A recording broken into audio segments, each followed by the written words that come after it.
I was fired by my own wife, the ruthless CEO, in front of the entire office. 9 years of loyalty, erased in an instant.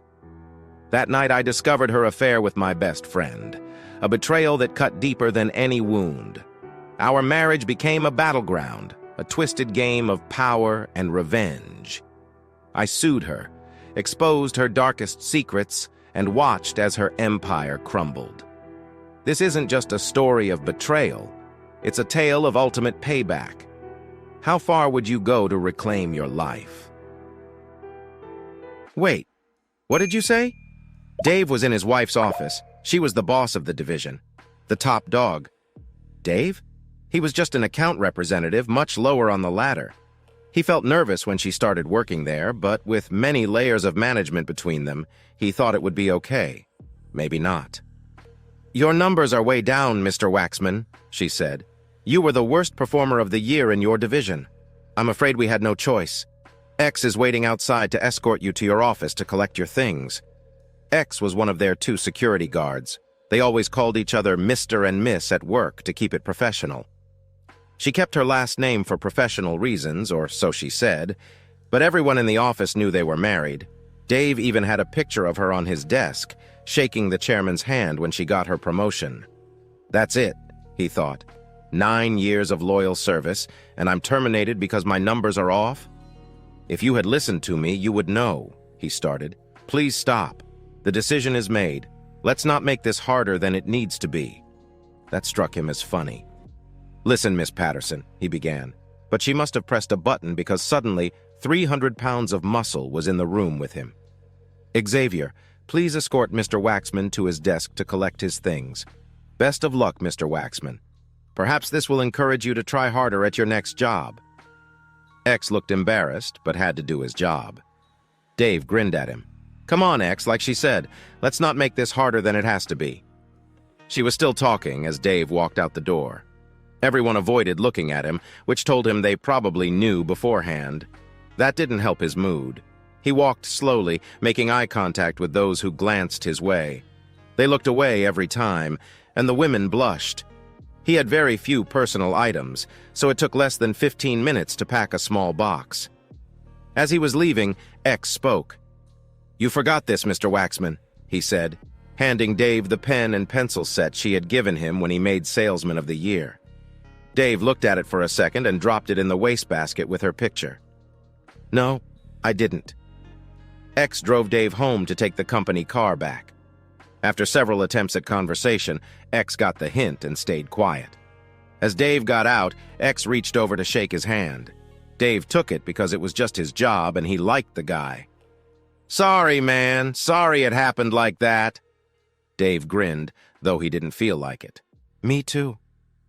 He walked in, looking at the house as if seeing it for the first time. He realized there was very little of his presence in the house. It seemed she was minimizing him at home as well as at work. He wondered if he had a performance issue at home, and if he could be fired for not keeping his numbers up. She came in around 7, late even for her. Dave was watching a baseball game and didn't look up. "Hi, honey. Sorry I'm late. Meetings ran over. You know how the board loves to talk?" He didn't respond, just kept watching the game. She looked at him for a minute and then tried a different approach. "What's for dinner?" They had a deal that whoever got home first made dinner. He realized she hadn't cooked more than a dozen times in the last year, mostly because he was traveling. "Whatever you decide to fix yourself. I've already eaten." She stared for a minute, then started the worst fight of their marriage. "Surely you're not mad about today. It was a business decision, honey. It had nothing to do with you personally. I still love you just as much." "For an executive and a fairly intelligent person, you're a moron. And yes, I am mad. I'm beyond mad. You handled the whole thing very badly.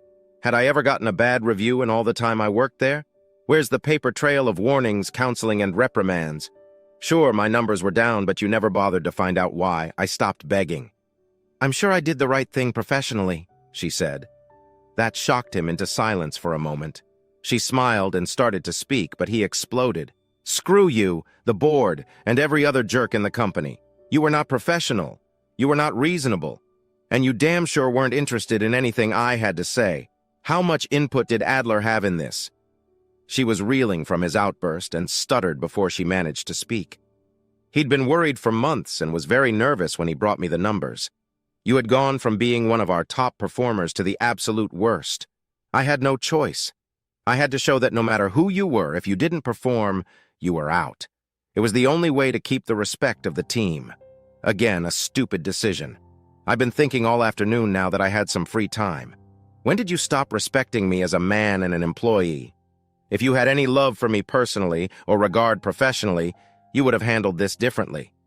You could have talked to me, given me a heads up. If it got bad, you could have offered me a chance to resign. Do you know how hard it's going to be for me to find another job? If I can't perform well enough for my wife, someone who is supposed to love me, why would strangers trust me to do a good job? You ruined my chances in this town. It will be very hard for me to find a job now. It's not like I can show a glowing review from my old company, right? I've said enough. If we continue, I might say things that can't be taken back. Why don't you get some dinner while I finish watching the game? She tried one more time. I never thought you'd take it so badly. It's just business, honey. We'll be fine. And don't worry about a job. I make more than enough to support us. Dave held up his hand. Please stop while you're ahead. I bet you'd love to turn me into a house husband. It would cement your reputation as a tough CEO. I can hear them now. Watch out for her. She's so tough she fired her husband and turned him into a house husband. But she's the one on top in the relationship. If she isn't bossing him around, she makes him wear panties around the house. Well, you can forget that. I'll find another job somewhere, even if it's not here. Now please stop talking. He'd finally made her angry. Fine. Sulk. Get angry. It might motivate you to do a good job next time. By the way, your tantrum ruined the extra good loving I planned to give you tonight. Looks like it'll be you and your hand if you want any release soon. He shrugged. Fine. At least my hand won't fire me if I don't perform. That one hit her hard. She tried to speak, but finally screamed in frustration and stomped out of the room. He heard her rattling pans in the kitchen, so he assumed she made dinner. A little while later, he heard her go upstairs. She came back down in an old t-shirt and sweatpants, upset that he didn't comment. They sat in silence. Finally, she spoke. I'm sorry, I wrestled with it a long time before I made the decision. I do love you. And it isn't the end of the world. We can stop talking about it. What's done is done. I'm going to bed. I need to get up early and put out some feelers to see if I can salvage anything from this mess you created. Good night. She floundered for something to say before settling on, I'll be up in a little while. He was already asleep when she woke him with her scream. Since when she changed, she never noticed that his things were gone. He was in the largest guest room with an attached bath and planned to stay there. Soon she was knocking on the door, demanding that he let her in. Dave just turned over, wondering how mad she'd be when she realized he changed the lock on the door and she didn't have a key. 10 minutes later, he heard the lock rattle. A few minutes after that, he heard a sigh and then went to sleep. Jen brought her boss her standard coffee and pastry the next morning, as well as her own. She had been with her since her first promotion as a secretary and later personal assistant. Jen loved Beth for how she treated her and was the one person in the company who could tell her the truth without worry of repercussions. Jen pulled a chair next to the desk, and they went through their morning routine of coffee and personal time. How did it go when you got home? Her boss sighed. Not good. Not good at all. He said more swear words in 2 hours than I've heard from him in all the years we've been together. Apparently, when he's angry, the truth comes out and he thinks very little of my management skills. He even moved out of the bedroom and changed the lock on the one he moved into. Did I tell you he threw the pen set he kept on his desk in the trash along with my picture? Really? Why is he taking it so hard? Jen looked at her boss with sad eyes. I warned you. You should have left him some dignity. The way you did it was really cold, boss. I had to do it that way. I was sending a message to everyone. No one is safe if you're not meeting the standards. How did the team react? Truthfully, Bev, it's mixed. Most of the men and some women think you're a strict boss. A few admire you, but they are very few. Many are updating their resumes saying they don't want to work for a company that fires people without warning.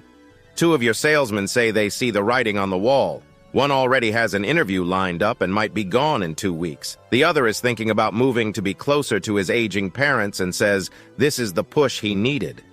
Beverly couldn't believe what she was hearing. This wasn't what she had planned. She thought that if she showed them, no matter who it was, she meant business. Everyone would work harder. She didn't expect to cause an exodus. This could be very bad. Very, very bad. She knew that in a couple of years she would be in line for a board seat, maybe even chairman. This might slow those plans down considerably. Jim brought her back to reality. "What are you going to do about your husband?" She waved her hands dismissively, still thinking about her job. "Give him a little time and space, I guess. He really does love me. He'll come around." Jen thought it would take more than that, but kept quiet. She had been loyal to Beverly all these years, but if things got bad, if people started leaving, she needed an exit plan. She had her own family to worry about. Dave spent the next 3 weeks being very unproductive. He stopped going to the gym, stopped eating right, and was drunk more often than not. He did nothing around the house, leaving a mess wherever he wanted. Bev tried being supportive at first, but then his harsh remarks made her fall silent. He noticed she spent a lot more time at work, where she felt more comfortable as the boss. He then went through a phase of not bathing. After 3 days, Beth finally had enough. "For God's sake, Dave, man up! You stink! And you're getting a potbelly. You might like living like a pig, but I don't. I'm sorry, all right? I could have handled it better, but as you said, I can't undo it." Her face softened. "Please, honey. I miss the old you. I miss you in our bed. And I miss you with me.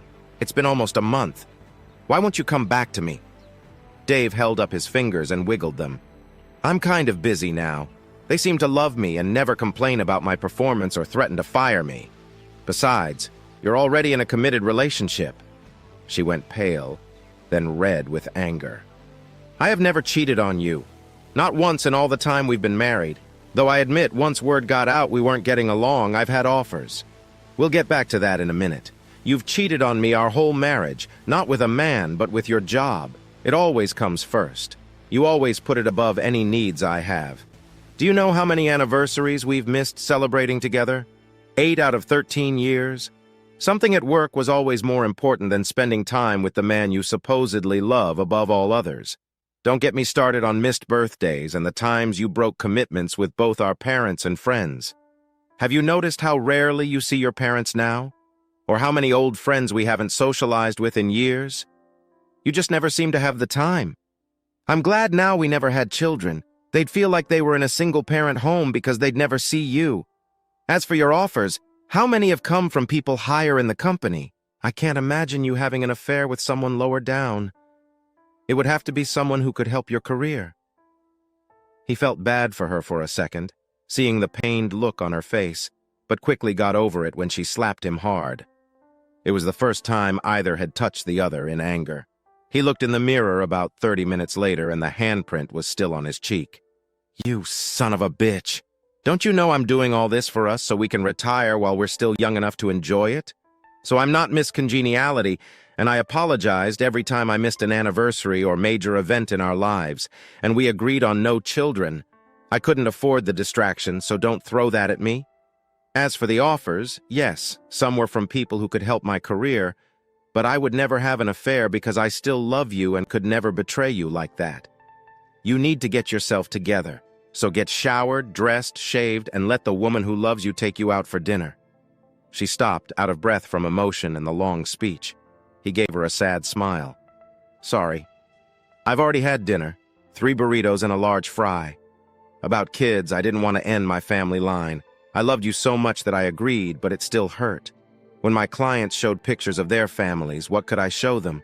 We don't even have a dog. You're right, though. The pity party has to stop. I'm going upstairs to shower, shave, and try to be a real person again. I'll hit the gym 3 times a day for a while. What else do I have to do? Thanks for the motivational speech."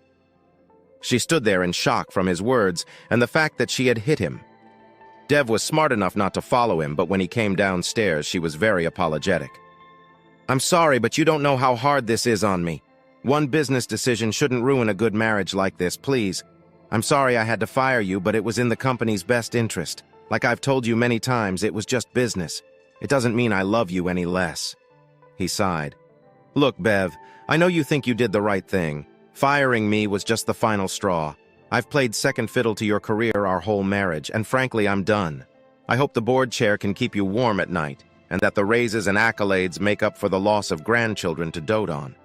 I hope your success fills the void of a life without family or close friends. He paused. Is it hard on you because you regret how you handled things and hurt me? Or is it hard because people are leaving? You created a hostile work environment.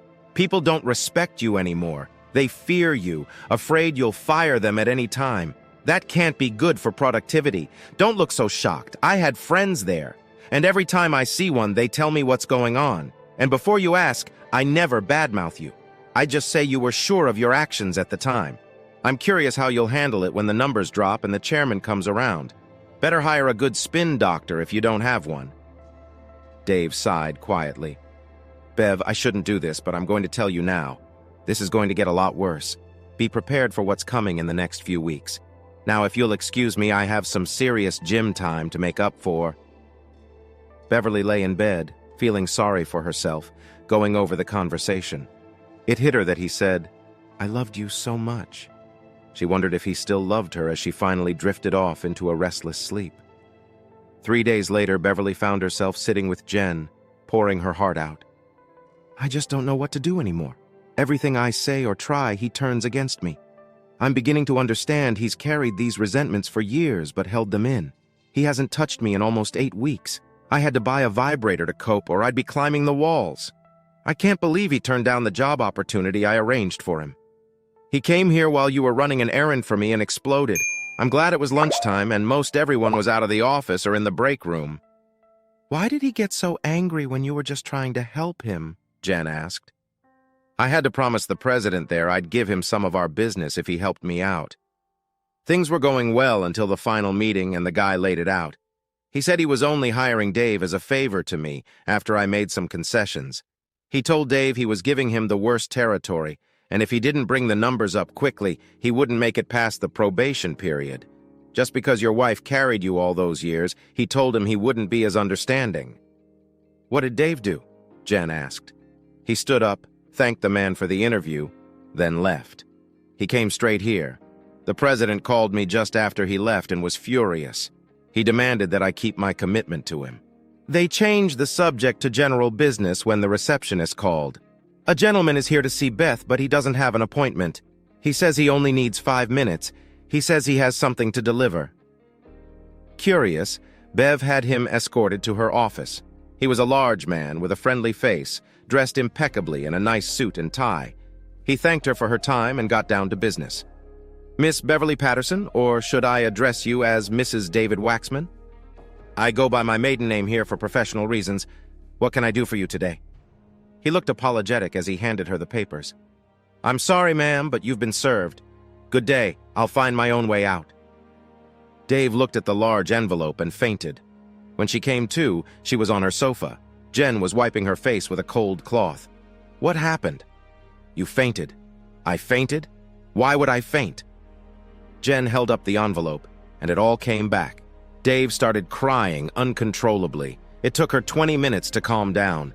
In a trembling voice, she asked Jen to open it and tell her how bad it was. Jen opened it and nearly fainted herself. She read through the papers with intense concentration before placing them gently on the table. The good news, Beverly, is that he's not filing for divorce.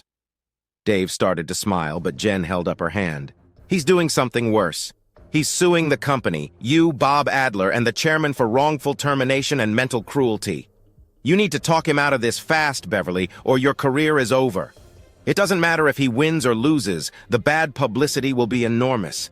Even if you keep your job, you'll never rise any higher. Beverly nearly fainted again, but pulled herself together and drove home as fast as she could. All she found was a note on the dining room table. I'm sorry, Miss Patterson, but you crossed the line. My lawyer says it's pretty much a slam dunk, and your board will do anything to keep it quiet. She was angry when I told her I would accept no deals and intended to make this as public as possible. Don't look for me.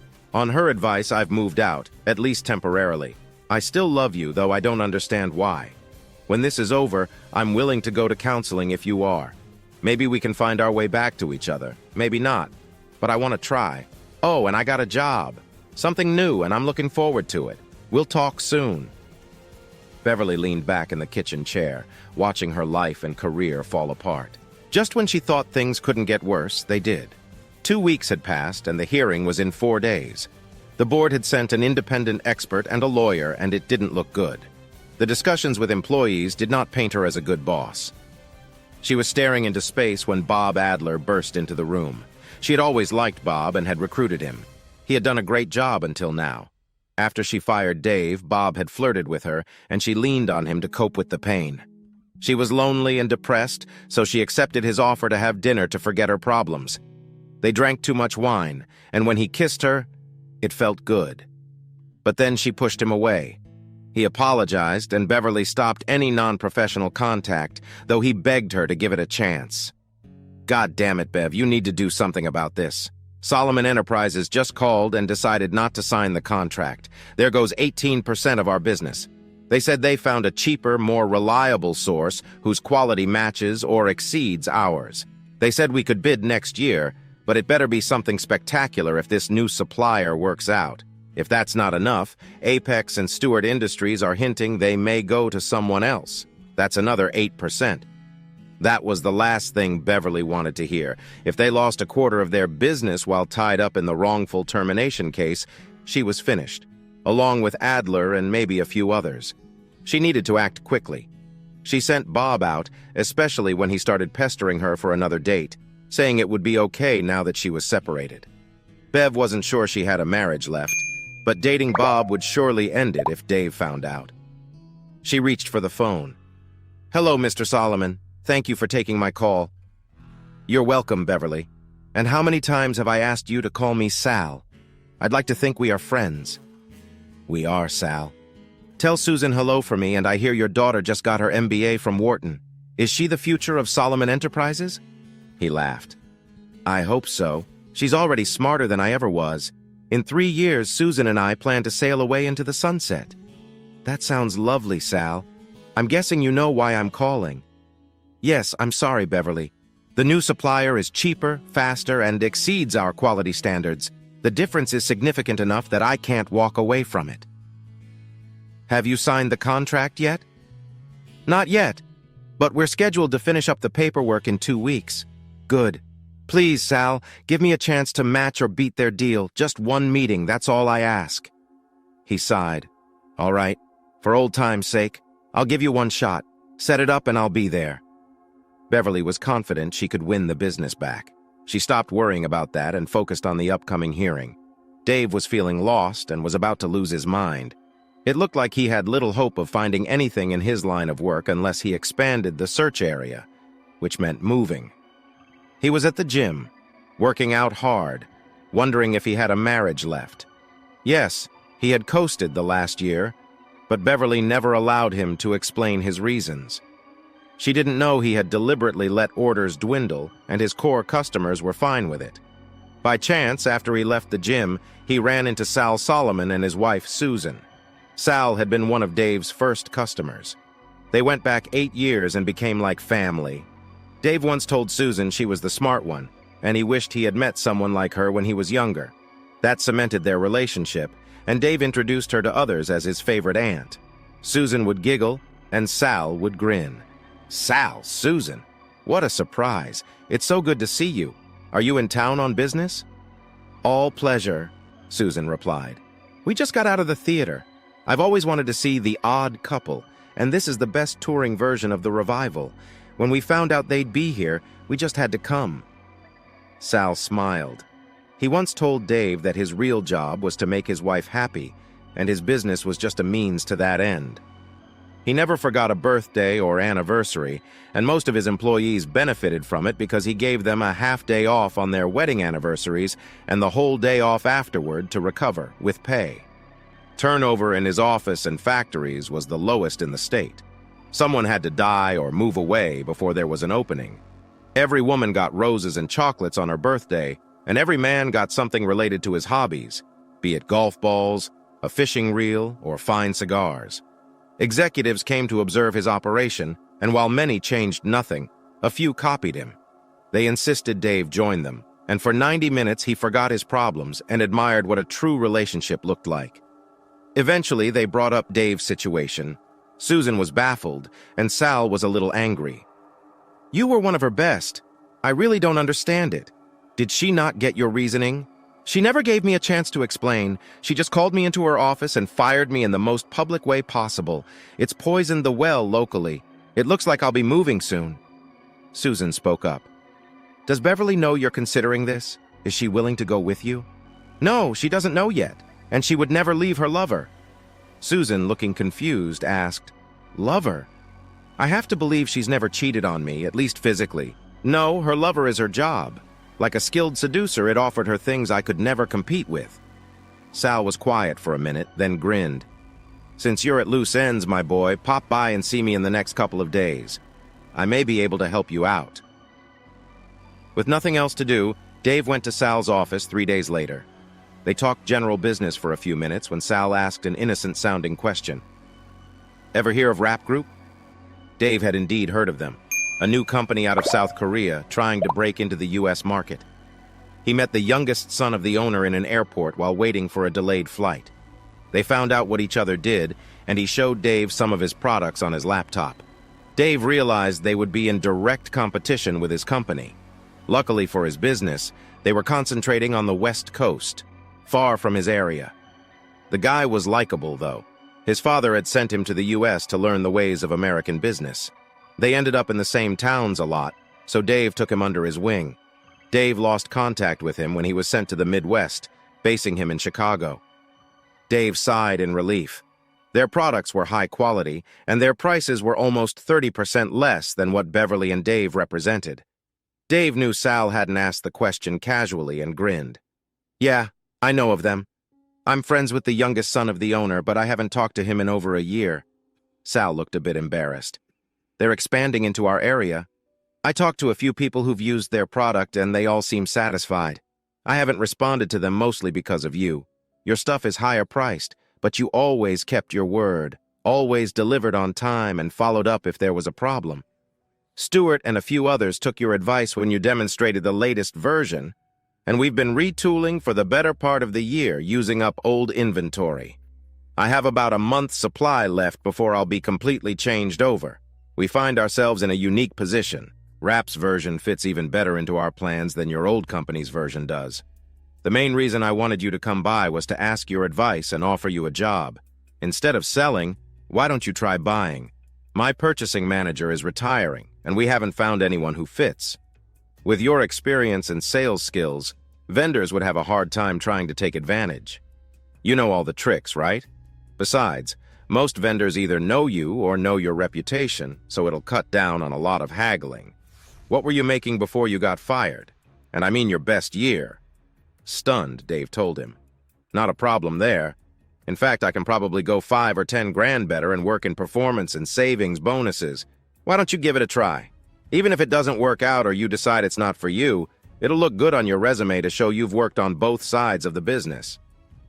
In the end, Dave decided to give it a try. It beat moving out of state, and he was a little excited about it for the first time since he got fired. He went home to his apartment, actually happy to be there. His former house was really her house, a monument to her success. She'd often remind him that if their salaries had been equal, they could never have afforded it. Dave thought a bit about the upcoming hearing and sighed.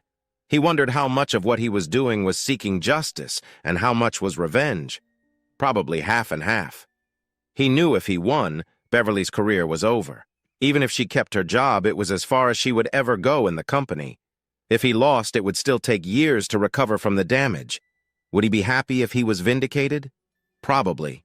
Would he be happy about hurting her career? Honestly, he thought he would, just a bit. Not because of who they were, but because she needed a lesson in how to treat people, and a reminder that the world didn't revolve around her. Thinking back to when they first got together, he remembered a fresh-faced young woman who had set goals as strong as her abilities. He remembered taking her out to dinner to celebrate her first promotion at a place they normally couldn't afford. When she objected, Dave showed her his first bonus check, telling her she wasn't the only one in the company rewarded for hard work. As fresh as it was yesterday, he remembered the love-making celebration of two young people desperately in love and on top of the world. He also remembered afterward as they lay exhausted, her head on his chest, her hand rubbing his stomach as he toyed with her hair, thinking things were just going to get better. To make a long story short, they didn't get better. Each promotion sent her a little farther away from him. Her clothes got more expensive, her makeup and hair done by top professionals. She got angry if he tried to kiss her before going to one function or another, always with her as the center of attention. He remembered standing around, mostly ignored, feeling useless. Finally, he stopped going except for really important events. Beverly was mad at first, saying it sent the wrong message before spinning it to look like it was her idea. He nearly tore her head off when he heard she told people he didn't go because he was embarrassed he couldn't keep up with the conversations. He made a point to go to every function for a while, seeking out important people, especially her clients, and having long conversations about things she never knew he even remotely understood. It got to the point where she asked him to tone it down so the focus could be on her.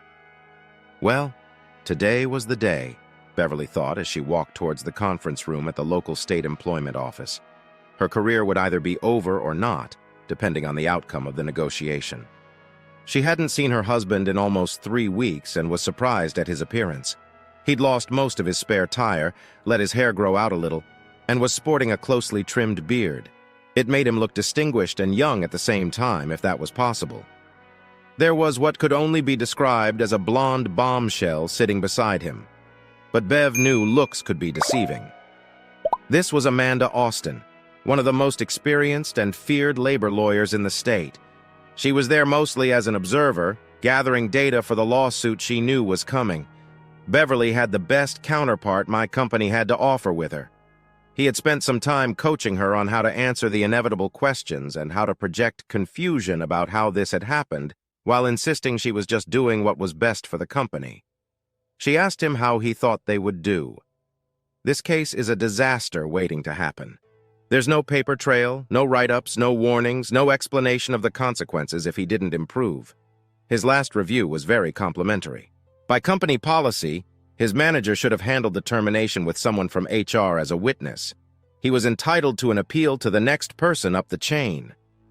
Since you fired him and didn't give him a chance to appeal, you breached company policy. You know, I read your file before I came down. You got really good reviews. The home office and the board spoke highly of you, yet here you are making a mistake even a newbie would avoid. I'll do my best, but if he wants to make it ugly, we can't stop him. Have you talked to him lately? Does he know the negative impact this could have on your future? Beverly had to admit she hadn't, which made his frown deeper. And he probably knows exactly what would happen to you if it gets bad. Everyone sat down, and the arbitrator started the meeting. She had a video camera set up to record everything. She introduced herself as an arbitrator from the State Employment Commission and explained that while they might reach an agreement, it wouldn't be binding until everything was written down and notarized. She also explained that if an agreement couldn't be reached, or if either party disagreed with her decision, they could take it to the Capitol, or if that failed, to court. First, she thanked the HR representative for sending her a copy of the company termination policy so she could familiarize herself with our procedures before letting anyone else speak. She asked a few questions. Mr. Waxman, Miss Patterson, I understand you are married. True? Beverly said yes as positively as she could, and Dave just nodded. Tell me, Miss Patterson, how has this impacted your marriage? Do you consider what your husband is doing reasonable? I'd like to clear this up before it gets to the civil stage. They didn't speak up, so Beverly went first. We are most definitely married and will remain so. Yes, it has absolutely impacted our marriage. He's moved out, hasn't talked to me since he did, and now we're here. I must have told him 100 times what I did was just business and it shouldn't impact our private lives. I really don't understand why he's doing this. The arbitrator thought the woman was delusional. How could it not impact their marriage? She had told him he had no value to the company, terminated him after 9 years, sent him home, and couldn't understand why he was angry. She turned to the husband. Mr. Waxman, care to comment? Ma'am, on the advice of my lawyer, I am not here to discuss my domestic situation. This meeting is solely to determine if my wrongful termination complaint has merit. Fair enough. Miss Patterson, please tell me exactly what occurred the day you terminated Mr. Waxman and state your reasons for letting him go. Beverly explained how his supervisor, Bob Adler, had come to her to discuss Dave's poor sales record over the past year. She said she had no idea his numbers had gotten so bad, and after discussing it in depth with his manager, they agreed he should be let go. She also said it was the hardest business decision she had ever made, but she had to put the company's interests first. The arbitrator asked for documentation and frowned when none could be produced. Tell me, Miss Patterson, if this employee had a very good record for 8 years, and then his sales plummeted, wouldn't you have been curious and tried to determine why? If he had been a good employee for so long, surely he deserved a chance to turn his sales around. A probationary period, explained in detail in writing, stating what failure to improve would result in, and monthly monitoring to ensure he was going in the right direction. The reason I ask is that very scenario is described in the company manual your HR department sent me for employees with at least 5 years of tenure.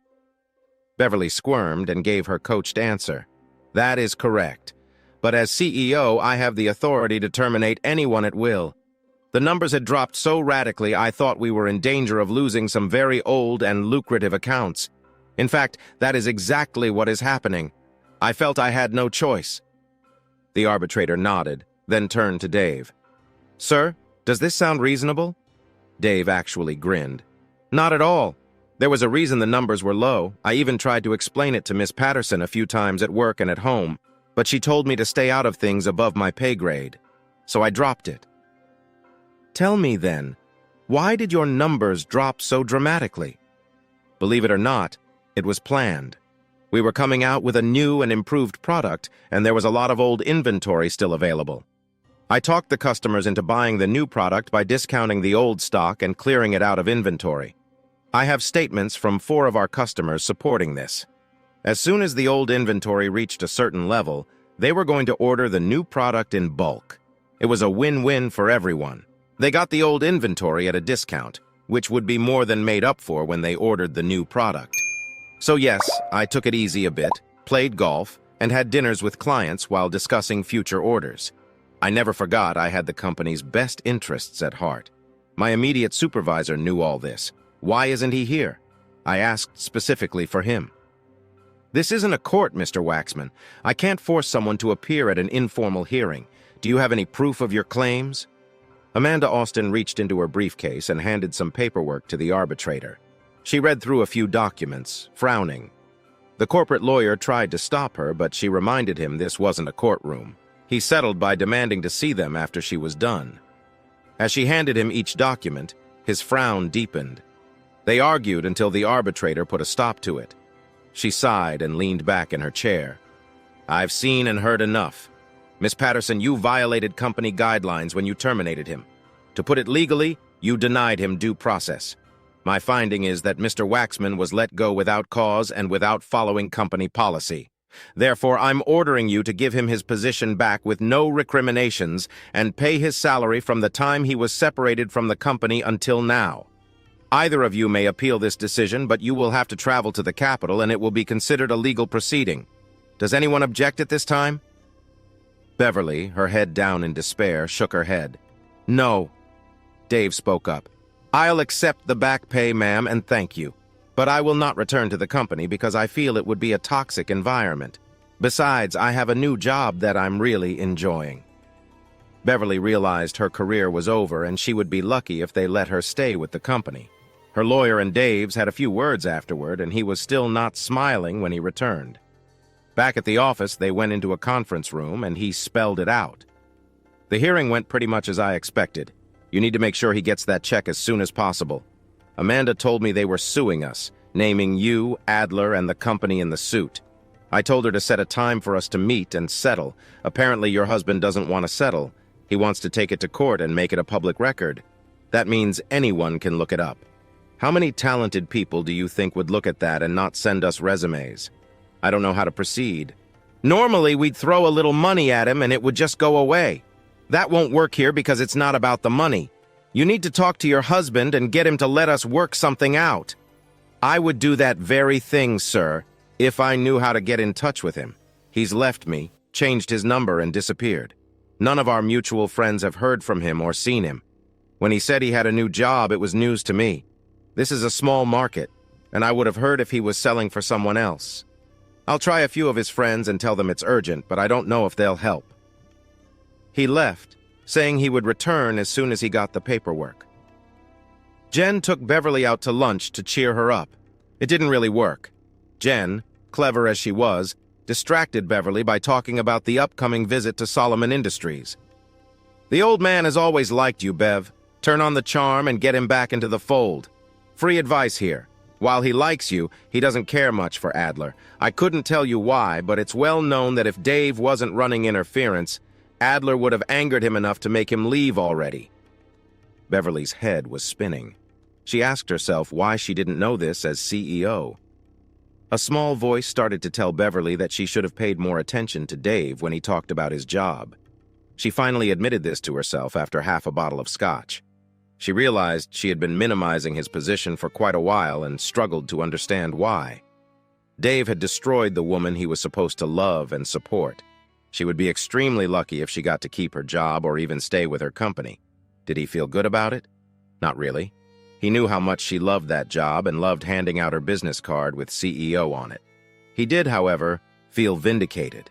She had brought this on herself. It was worse than what she would have done to just any employee, but it was only a matter of time before her arrogance and egotism drove her to do something equally stupid to someone else. Maybe she would mark it up to hard experience and learn from it. Now that part of their lives was over, Dave wondered if they had any chance to get over it and remain a couple. He knew he would never return to the old relationship. It would be a full partnership or nothing. He was sure he was never going to live in that monstrosity she called a home. It was nothing more than a monument to her success. Sad, really. It would have made a great home to raise children. One thing he had to look forward to was the money. The back pay, almost 5 months' worth, was a nice chunk of change. Amanda was urging him to settle instead of dragging it out in court, reminding him that the best revenge was living well. They had sued the company for $2 million, and she said they would probably offer 20% just to keep it out of the papers. She found out they were merging with a competitor, and this incident would severely impact their worth going forward. Firing Beverly wouldn't help much now, but it might save them some face. Dave liked the new town. It was half the size of the city he left, and the pace was more relaxed. The people were friendlier, and he couldn't ask for a better place to work. Best of all, the housing market was a little depressed, so it was possible to buy a lot more house for a lot less money than back home. He grinned and shrugged at the thought. What did back home even mean anymore? He wasn't sure. Dave had his eye on a place that had been for sale for almost a year.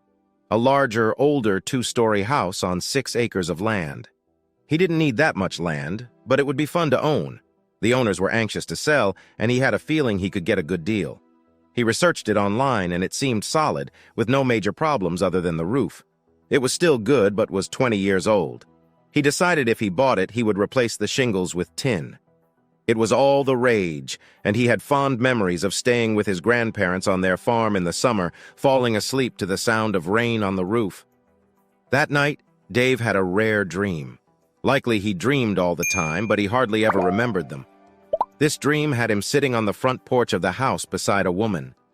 Both of them were on a glider, rocking gently while they watched 3 children, 2 girls and a boy, run around the yard playing with a ball. 2 dogs, one big and one small, chased them. A large calico cat sat on the railing looking on. He turned to kiss his companion, only to discover she had no face. He awoke with a start and lay there trying to figure out what it meant.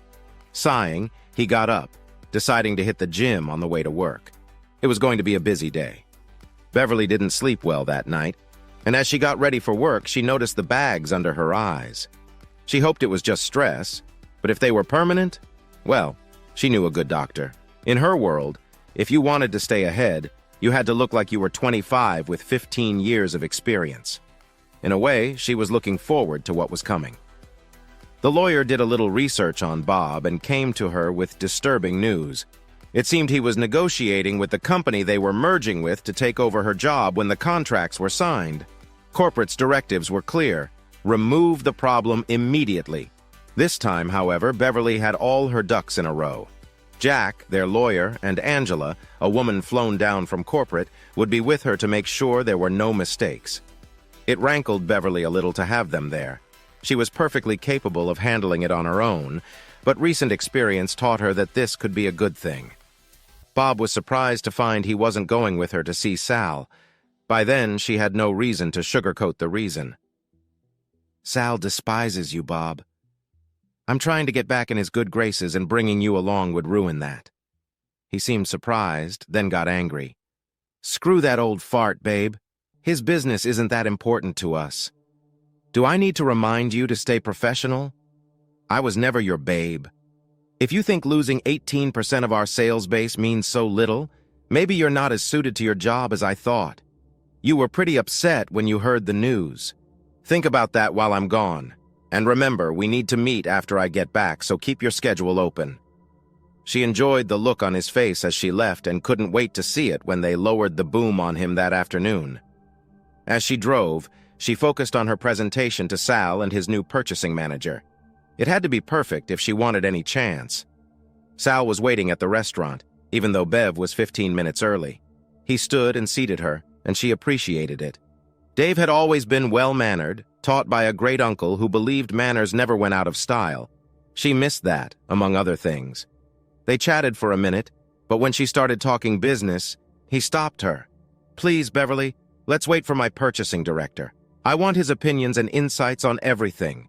He should be here any minute. In fact, here he is now." Beverly turned to greet him, and the words died in her throat. "Dave?" He was the new purchasing director. If she wasn't already in trouble, she was now. He must have seen the despair in her eyes and spoke gently. "Hello, Beverly. You went all out. I think I've only seen you in that dress 3 times, each for an important event. I can see why you wore it. You always look spectacular in it." Beverly didn't know how to respond, so she changed the subject. "This is the job you talked about in arbitration? You're in purchasing now? For a salesman, that must be like going to the dark side." He grinned. "It is, kind of. But it's really just sales in reverse, if you know what I mean. It's worth it when I see salesmen realize who I am. It blows their plans completely. I've been there, done that, so there's not much they can surprise me with. It actually makes things easier. They know they can't fool me, so they just get down to negotiations. That being said, let's enjoy lunch and talk business later."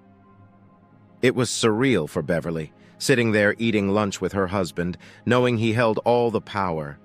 She couldn't help but wonder if that was how he felt at times. After dessert, with cups of very good coffee in hand, she began her pitch. She talked about their long business relationship, how well they had responded to Sal's needs, and how they could continue to serve him with excellence in the future. Dave let Sal take the lead, for which she was grateful. Sal listened, but stopped her halfway through. "All you say is true, Beverly, but let's not forget who landed our business in the first place and served us so well over the years. I was buying that as well as the material. Now the situation has changed. Yes, I did have a verbal commitment with your salesman. Once he left the company, though, I no longer considered it binding. The South Koreans have a better product at a great price. It exceeds the specifications we have for your product. My purchasing agent knows the son of the owner and finds him trustworthy. Who are you going to replace Dave with? Adler? I don't think so. I've never liked him, and more importantly, I never trusted him. Even if we had stayed with you, I'd insist on another account rep." He stood, looking down on her. "I always liked you, Beverly, even if I didn't agree with everything you did. I'm still your friend if you let me, but professionally, we're pretty much done. I have another appointment, so I'm leaving. You can continue to press your case with my purchasing agent if you wish. Best of luck." He bent down and kissed her cheek. "He still loves you," he whispered, "but it's going to be a long road to get him to trust you again. Give it your best shot." Did Dave enjoy the lunch? Yes, on several levels. Did he enjoy her pain? Just a bit. It was satisfying to see her looking lost and confused, not the supremely confident person she usually was in her element. She looked at him sadly. "We don't have a chance, do we?" Are you talking professionally or personally? If it's business, then no, you don't. Their product is superior to yours in almost every way. It's cheaper and readily available. Even if I were still with the company, it would have only been a matter of time before we started losing customers. You need to get with corporate and rethink your business plan. Maybe you should go in the direction I suggested a year ago. Retool your assembly lines. Get R&D more involved. It's time to reinvent yourselves, or you'll be as extinct as the dinosaurs in a few years. Dave looked into her confused eyes and realized she didn't remember what he tried to tell her all those months ago. He wasn't a business genius, but he could read the writing on the wall. He didn't have power goggles on. Arrogance and egotism were their own rewards. They sat silently for a few minutes. "Dave," she said in a timid voice, "may I ask about us?" Dave almost laughed, but stopped himself. Instead, he asked her as gently as possible, "What? Us? You and me. Honey, please. You need to move back home so we can go back to what we had. I miss you very much." Dave got the impression that she was surprised by his reply. "What, us? There hasn't been an us for almost 3 years now. There was me, the ornament at dinners and parties, someone to come home to, but that's about it. I was just a minor supporting character in the movie of your life. Intimacy died between us years ago, Beverly, and I don't see it coming back. Before you say it, yes, we were intimate on rare occasions, but think about it. How many times did I initiate in the last 2 years? I'll give you a hint. Never. I felt like I was just there to give you release when you needed it. There was no foreplay to speak of and no snuggling after. As soon as you got off, you were ready to roll over and go to sleep, whether I had gotten anything out of it or not. Don't deny it.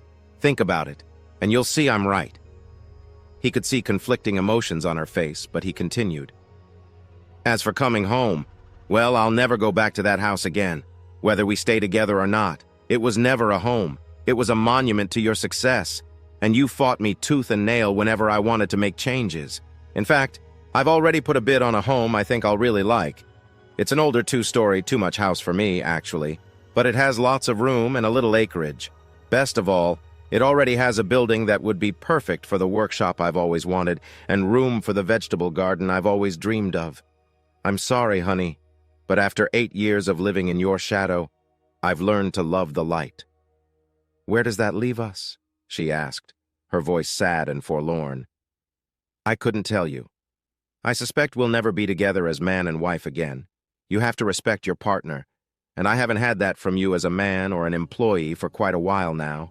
I'm not a supporting character anymore, Beverly. I want my own show.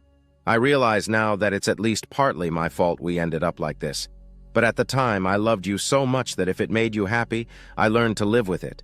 And the more I gave, the more you wanted until I had nothing left to give. I suspect deep down that that is the exact moment you realized you didn't need me anymore. You minimized my impact on your life to the point that I was invisible to you. Really, it shouldn't be that hard on you. Just carry on as you've been doing, and pretty soon I'll just be a dim memory." He stood, placing his hand on her shoulder. "Go back to the love of your life, Bev, your job. And free advice, stay away from Adler. The man's a snake. I don't know how he got into your head long enough to poison your mind against me, but step back and consider. What did he have to gain by turning you against me? Think about it. And don't worry too much. You've been too good for too long for this mistake to wound you fatally. You might lose a notch or two and have to do some major butt-kissing, but the company still knows your worth. Goodbye, Bev." He paused for just a second. "I'm sorry, but my company and yours have come to a parting of the ways. But really, it's just business, you know." She flinched, and he wondered if she caught his meaning. It was the exact phrase she had used to justify firing him. Beverly wanted to sit for a while and digest everything, so she went to a park she'd seen on the way into town. She parked, found a bench, and reviewed her life. Some of it filled her with immense satisfaction. She could remember every promotion, the hard work she had done to get it, and the immediate plans to move to the next level until finally she was at the top of her little food chain. Some of it filled her with unease. The anniversaries she'd missed, always promising to make it up, the birthdays, the special events in his life, her parents, his parents, and their friends' lives, all missed while she chased the next deal. She remembered seeing the fleeting look of pain in Dave's eyes when the toddler of one of their friends tottered up to him with upraised arms. He cuddled the child, and for a moment Bev had a vision. It was their child. She shook it off. Unless Dave agreed to be a full-time house husband, there would never be any children in their future. She'd seen many talented women get sidelined because they couldn't commit fully to their jobs due to family. Besides, she was 36, so that ship had probably already sailed. She sat straight up in shock at a realization. God, Dave was right. He would always be second in her priorities as long as she continued on the path she had committed to. It must have felt like she had another lover when he couldn't compete with her career. It hit her then. Getting him back would be a long and difficult road. She did want him back. Yes, she had minimized him to the point of no respect, but he was her rock, the one she always turned to for comfort and assurance. She wondered how she could undo the damage she'd done to his heart and ego. Could she learn to balance career and marriage enough to keep him satisfied and assured he was the most important thing to her? She knew it would be tough, but she was determined. Bev knew she could do anything if she set her mind to it. She watched the children play for a bit, a sad smile on her lips. After a few minutes, it turned into a real smile. The first step on her journey back would be to fire one of the snakes in her garden. She tried to muster up some sympathy for Bob, but found none. He'd betrayed her husband, her, and the company. She wasn't as dense as he thought, but she admitted she was vain enough to listen to him feed her ego. Now it was time for his sins to catch up with him. She called ahead and set the time. Their lawyer and the HR representative were ready. They had arrived while she was gone, and she knew that after dealing with Bob, there would be some tough choices to make and bad news to handle. So be it. She had weathered storms before, and today it wasn't as important to her as it had been in the past. Bob came in all smiles that immediately disappeared when he saw who was in the room. She didn't have to introduce Jack, but he had never seen Angela. Bev went straight to the point. Bob, this is Angela from corporate HR. She'll be auditing this meeting. We've received some disturbing news about your recent activities, and in the interest of fairness, we've decided to hear what you have to say about it. Jack stepped in. I don't know how you found out about the merger talks, but when you did, you apparently ran straight to their company and started a smear campaign against our CEO and our company, trying to secure her job for yourself. Don't act surprised. Their representatives came to us with their concerns, so we know the whole story. I'm sorry to say the negotiations are on hold while we clean up our in-house mess. They've made it clear that you have to go without a reference for the talks to continue. They've concluded that if you do this to us, what's to stop you from doing it to them? Bob went through several shades of red before he found his voice. So you found out? Let me guess. I'm to be terminated for cause. This time you have your ducks in a row. I know you'll walk me through the appeal process, but I'd be wasting my time. Your company was right to try to dump this dinosaur. If there isn't a major restructure completed in the next 3 years, there will be nothing left to spin off. He grinned at Beverly, which set her teeth on edge. You got too complacent, girl. I played you like a banjo, feeding that massive ego, undermining that loser of a husband, even if he was the best thing sales had going for them. I'm glad I never got around to screwing you. I bet you'd be next to worthless in the sack. You're too wrapped up in yourself to give pleasure to anyone else. Of course, I would have lied and told you how hot you were until it was time to get rid of you. Whatever. It doesn't matter now. I'll leave today and send word to payroll where to send my last check. May you live in interesting times, Bev. Beverly flamed red. Dave used to say that a lot, and she never knew what it meant until Bob had heard him once and explained it to her. It was a Chinese proverb, or maybe a curse.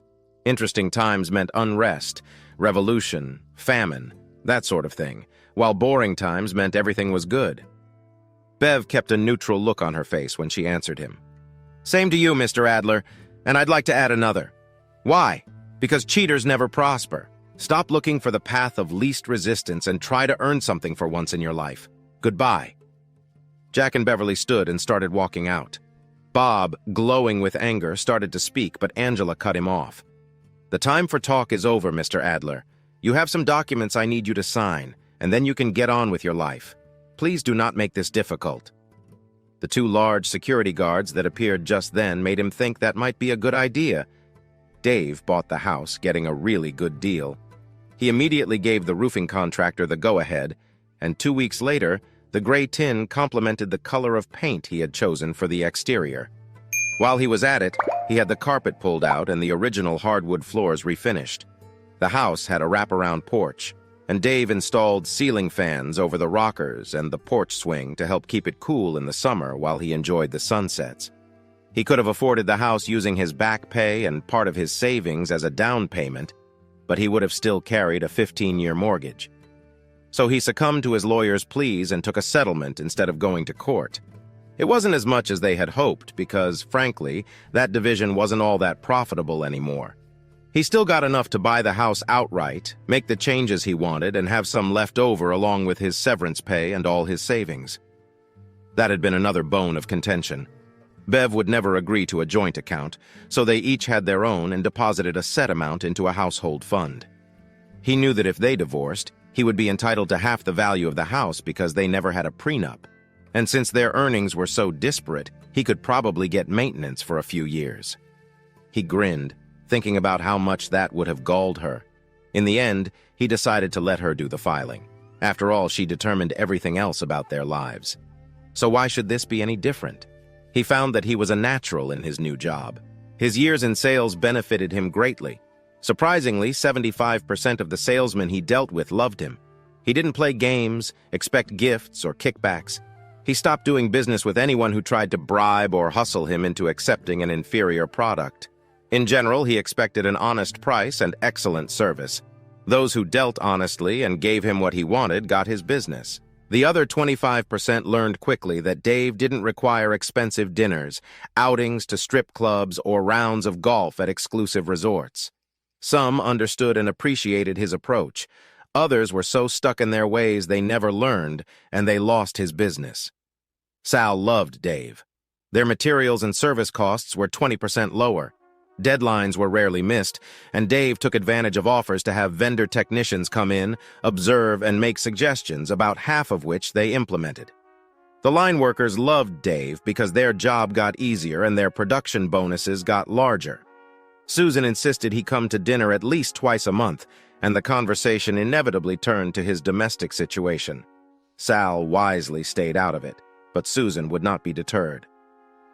"When are you going to stop punishing the poor girl and take her back? She's suffered enough. She calls me, maybe once a week. We always have the same discussion. She wants to know how you're doing, if you're happy, and though you can hear the pain when she asks if you're dating. I tell her the truth, straight from your mouth. You refuse to see any woman socially until the day the ring comes off your finger." Dave tolerated it a few times before he got a little irritated. "Susan, you know I admire you a great deal. If there was a category called ideal wife in the dictionary, it would show your face. But let me ask you something. You had a pretty good career when you married Sal, and he told me you worked for 6 more years before you quit and became a full-time mother. Sal had to face many of the same pressures Beverly faces now, but did he ever shut you out, miss anniversaries or important dates? Did Sal ever put his business before you and your family? Did he minimize your contributions to the relationship?" Dave paused and waited. She finally admitted there had been maybe 3 times in their marriage when the job had to come first, but that Sal had felt so bad about it that he showered her and the children with affection for weeks afterward. "Well, I didn't have that experience. Her attitude was, 'Suck it up, big boy. This is more important.' I lost friends, relationships I'd had for years, all victims to her career.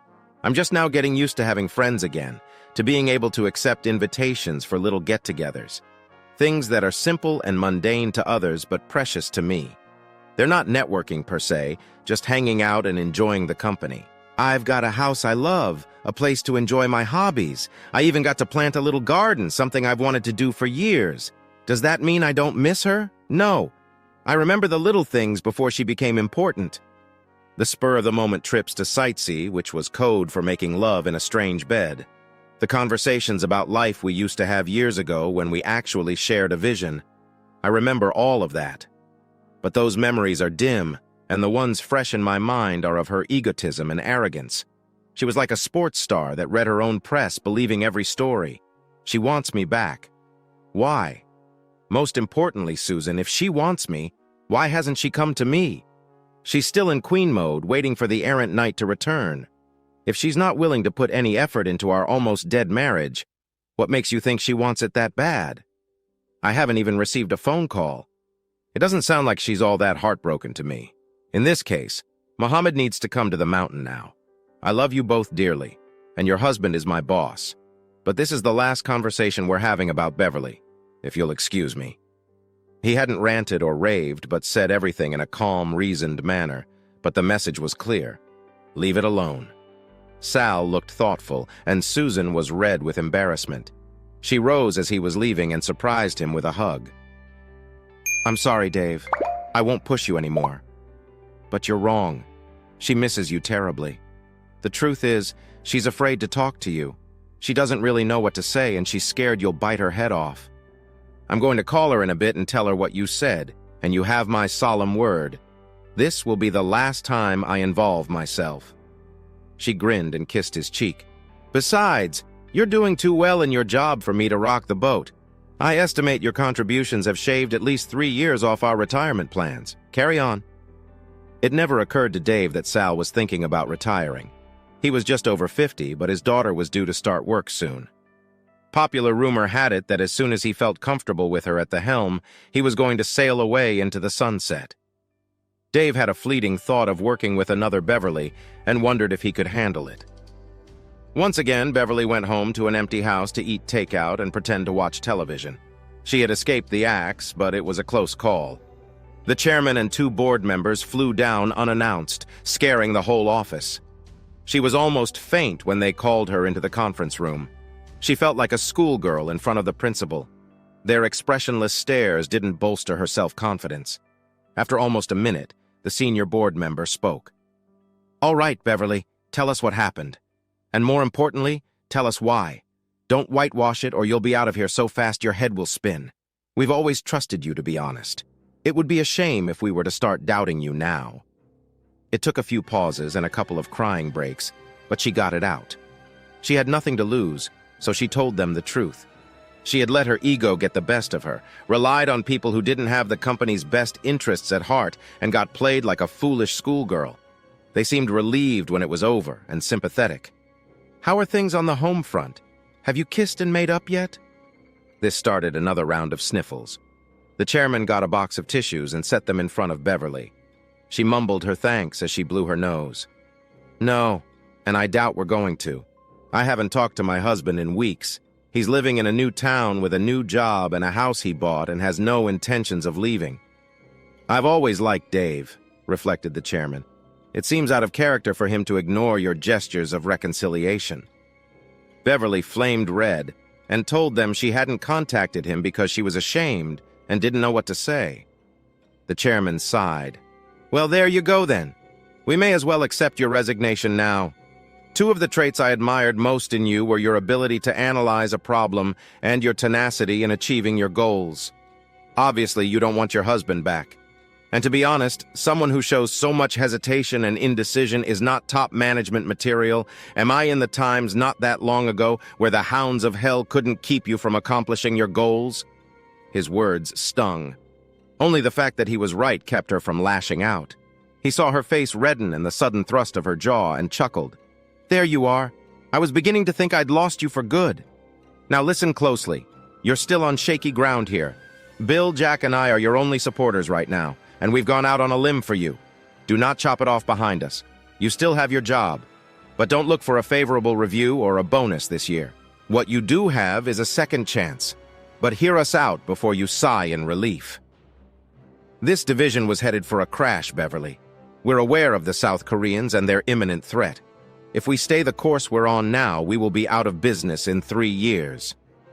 It's one of the reasons we decided to sell this division while it was still at the top. Your little mistake brought that to a halt. Between the lawsuit and the betrayal of the person you trusted, we've lost our edge. The merger talks are history. What you need to do now is figure out a way to reinvent the division, come up with new products and services, and give it a viable future. I'm going to be blunt. Succeed, and you redeem yourself. Fail, and you're out. We're giving you a year. His voice softened. It's the best we could do, Beverly. I know you'll make us proud, even if you fail. We have faith in you. She was so overwhelmed that a simple handshake wouldn't do. She gave each of them a heartfelt hug, swearing she would give it everything she had. She hugged the chairman last. After the others had gone, he took her hands. "I'm going to give you some advice, Beverly, on something that has nothing to do with work. If you really want Dave back, you'll have to go to him. He'll never come to you because you've hurt his pride too badly. He holds the power now. He has a good job, good friends, and a bright future. You have to show him you want an equal partner, and you have to mean it. The first instance of backsliding, and it will be over. I really believe you forgot, but Dave is a pretty shrewd individual. He saw the writing on the wall for this division last year. We even had a brief talk about it the last time I was down, and he mentioned the South Korean company. He even had some ideas on how to make us more competitive. I was impressed enough to tell him to discuss it with you. I have a feeling that discussion never took place. If it had, perhaps we wouldn't be having this talk now. Call me if you need resources. If I think it's justified, I'll allocate them. Think about everything I said, business and personal, and make good decisions." She left the conference room and went back to her office. Jin was hovering, and Beverly told her it was not all bad news, but that she needed some time to marshal her thoughts. She also asked Jin not to let anyone disturb her for the rest of the day. She locked herself in and thought about the most important goal in her life. How could she get Dave to love her again? The start was simple. With the help of Susan, Beverly cyber-stalked him on Facebook and started a conversation. She knew he had bought an old car with some of his bonuses and was slowly restoring it in his new garage. He posted every step, describing in detail what he was doing. He put out an appeal for a front bumper cover, and she burned up the websites. Money was no object. If it got her back into his life, it would be worth every dime. The fates were with her because a man contacted her, showing the front end of the car. It was perfect, but the back was totally trashed thanks to a secret joyride by two of his great-nephews. When he found out how expensive it would be to restore, he pulled it out into a field and left it for 6 months. The interior was in excellent condition, and the front end gleamed like a new penny. Beverly bought it instantly, but not before bargaining him down by almost $1,000. She was a master of negotiation. Beverly planned her approach with precision, using Susan to help her. Dave was having a barbecue to show off his new gas grill and clay oven. It was mostly people from work, along with a few of his neighbors. Susan asked casually if she could bring a friend, and he readily agreed. "This better not blow up on us," she warned Beverly. "If he gets really mad, it will be incredibly awkward between him and Sal." "He has no idea who my friend is, and I told him you were meeting us at his house," Beverly said, promising faithfully that if it started going bad, she would leave immediately. Beverly finished her plans. She must have changed outfits a dozen times before she realized it was just a cookout and she should dress for comfort. She chose a really nice sundress in his favorite color, light blue. It stopped just above her knees, showing quite a bit of leg when she sat down. He had always loved her legs. She used very minimal makeup, just wanting to highlight her eyes. She wore her hair loose, surprised at how long it had grown. She wore no jewelry except her engagement ring, wedding band, and a small diamond necklace he had bought her the first year they were together. Beverly was shaking a bit when she pulled into his driveway. It was the first time she had seen the house, and she was surprised at how big it was. Why would an almost single, childless man need such a big house? It gave off an air of old-fashioned charm, from the graveled paths to the porch swing on the wraparound porch where several people were gathered. They looked at Beverly curiously as she walked to the door, wondering who she was. She was just about to knock when it swung open.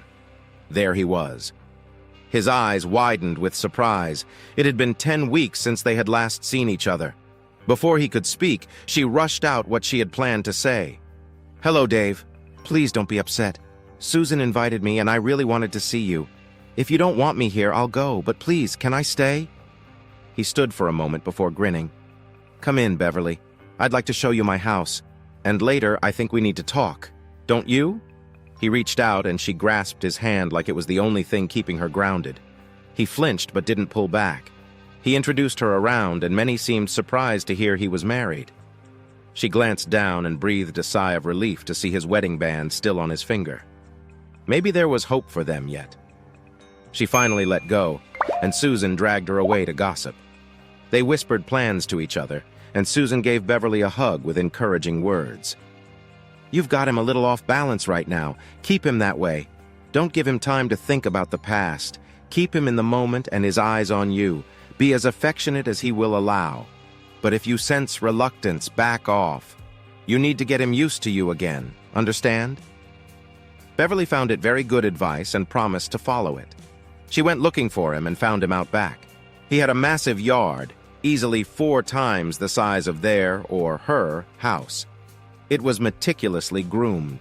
His building stood shining under a fresh coat of paint and a new tin roof to match the house. When she saw him, she just stopped and observed. He came out of the building carrying an elaborate bird feeder in one arm and a small girl, 3 or 4 years old, in the other. She was hugging his neck, giggling and raining kisses on his cheeks. He was smiling, and it suddenly hit Beverly like a knife through the heart.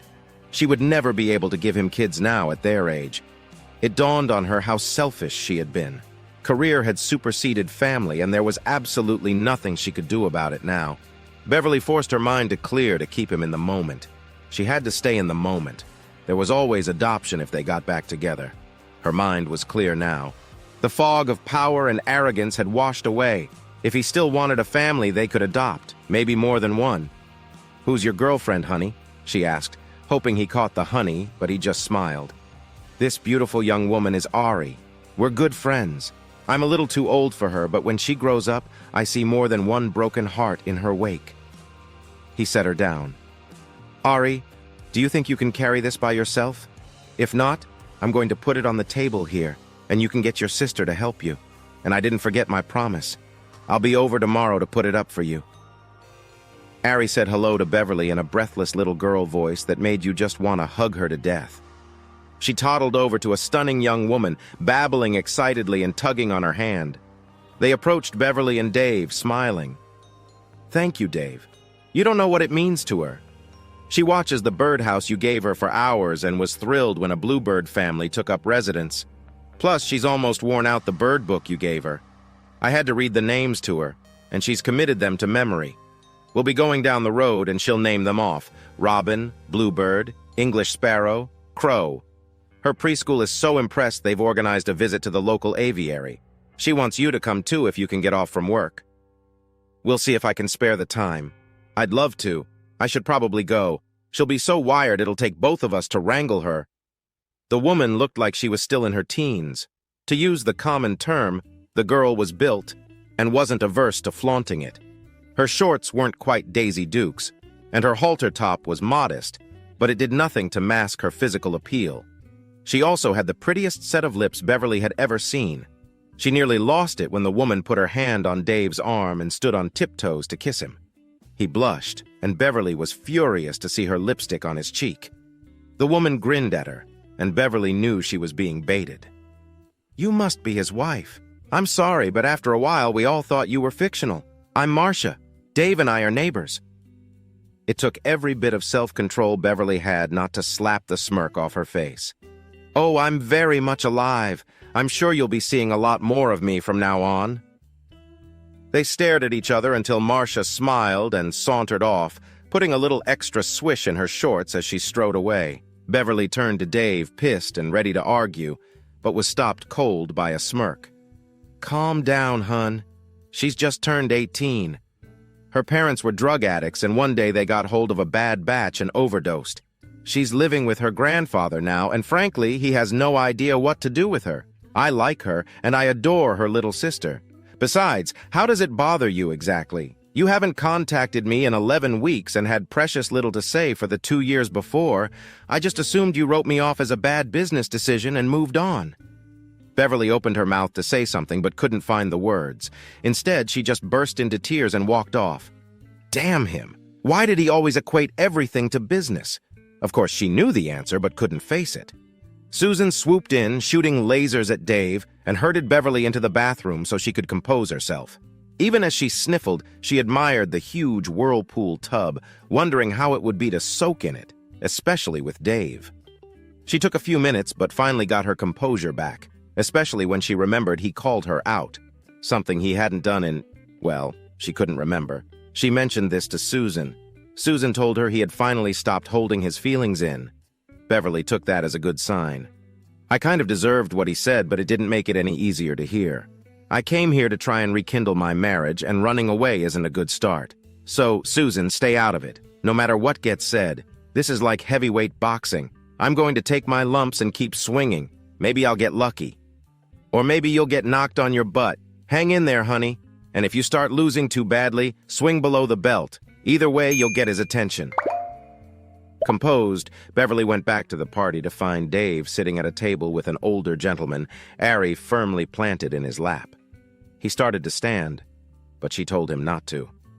Taking a seat beside him, Ari looked at Beverly for a few minutes before reaching out and touching her pendant.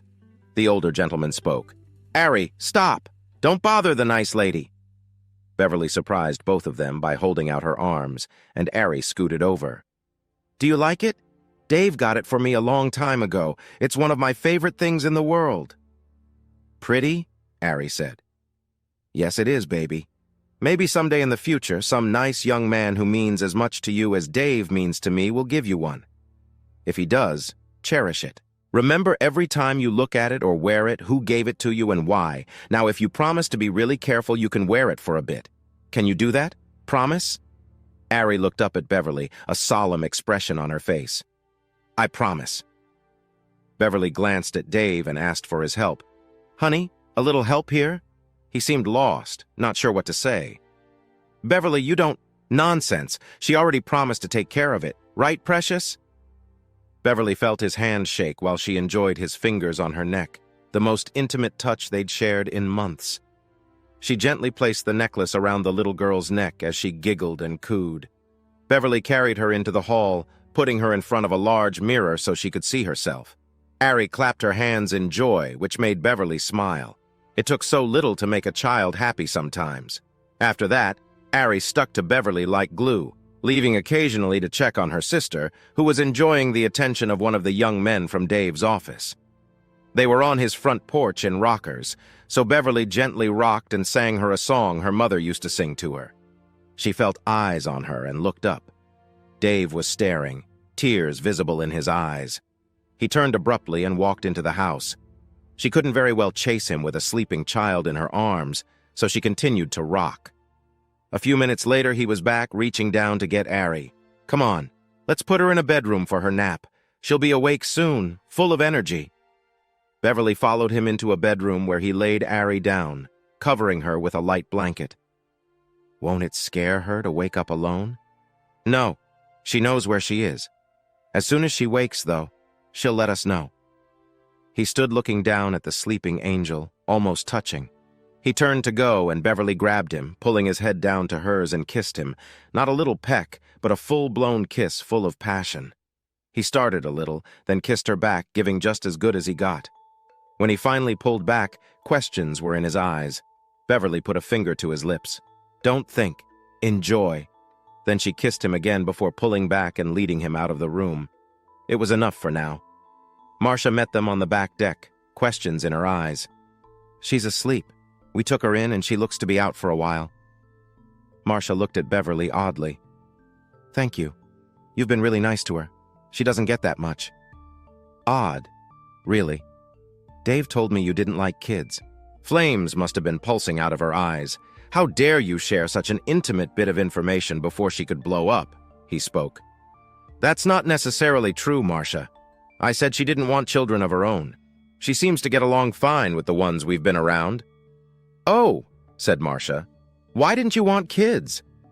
"Marcia, mind your manners. You don't know this woman well enough to ask such personal questions. Leave it alone." Marcia was immediately contrite. Apparently Dave was important to her. I'm sorry, I didn't mean—" Something about the way she suddenly looked so young and helpless touched Beverly. She hugged her unexpectedly. "Hush, baby. It's all right. I know you didn't mean anything, so there's no harm done. Come on, let's get those tears dried and fix you up a little." Dave stood with his jaw hanging as Beverly led Marcia back to the infamous bathroom. It was sure getting a lot of use today. She got a cloth and towel and gently patted Marcia's face, saying soothing words to calm her down. Marcia hugged her like she was afraid to let go. When she finally calmed down, Beverly had her wash her face, envying the smooth skin of youth. Marcia wore no makeup, her hair in a simple ponytail. "I'm all right now. We can go back," Marcia said. "Let's give it a minute. Let your ponytail down and I'll straighten it a little." Marcia obeyed Beverly like a child, and Beverly sat her in front of the mirror, straightening out her tangles. Without thinking, Beverly started redoing Marcia's hair, putting it in an elaborate braid. It made her even more attractive. Determined to go further, she used a bit of blush, a hint of mascara, and a light pink lipstick on her. Marcia sat silently, her eyes getting bigger as she watched herself transform. When Beverly was done, Marcia looked like she belonged on the cover of a teen magazine. Wow. Just wow. What did you do to me? Beverly saw her lips start to quiver. "Stop. You'll make your mascara run. I didn't do anything, child. It was there the whole time. You're a diamond, baby. You just needed a little polishing. Now let's go back and knock them dead. That young man you were talking to will wish he'd spent more time with you, I'll bet." Conversation almost stopped when they returned, and soon more than one man was vying for Marcia's attention. Beverly returned to Dave, standing beside him as he manned the grill. "Were we ever that young?" she asked. He smiled a bittersweet smile. "If we were, I can't remember it. It makes you feel good, doesn't it? Watching the age-old mating dance?" "It does. And even if you don't, I do.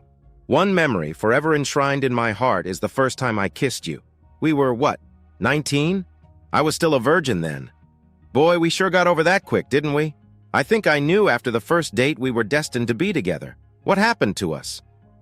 "Life happened, we grew up, our priorities changed. Suddenly, the thought of ducking out of work and spending the day playing wasn't as important as making a meeting or coming in early to beat the competition so you'd have a leg up when promotion time came along. Or you couldn't go on a spontaneous road trip because you had things left over from the week before and needed to finish them and start on the new week so you'd gain ground. Good or bad, Beverly, we grew up, and now we're growing old." He stopped suddenly, but she knew what he was thinking. They were growing old and not together. She had to derail the train fast. "Will you show me your garden?" He smiled and led her over. It was a lot larger than she thought it would be. It was just like him, though, neat and orderly, teeming with plants.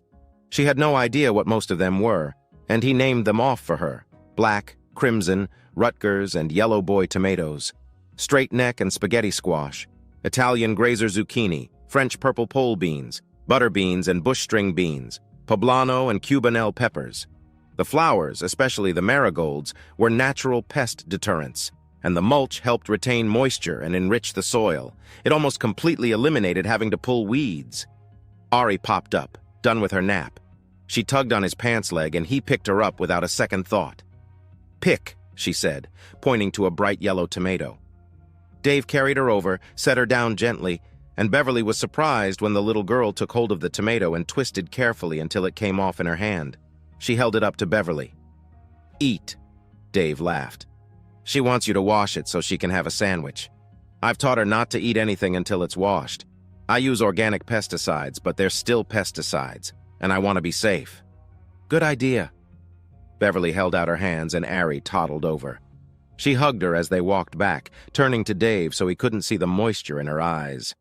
Her maternal instincts she wasn't even aware she had, were surging strongly.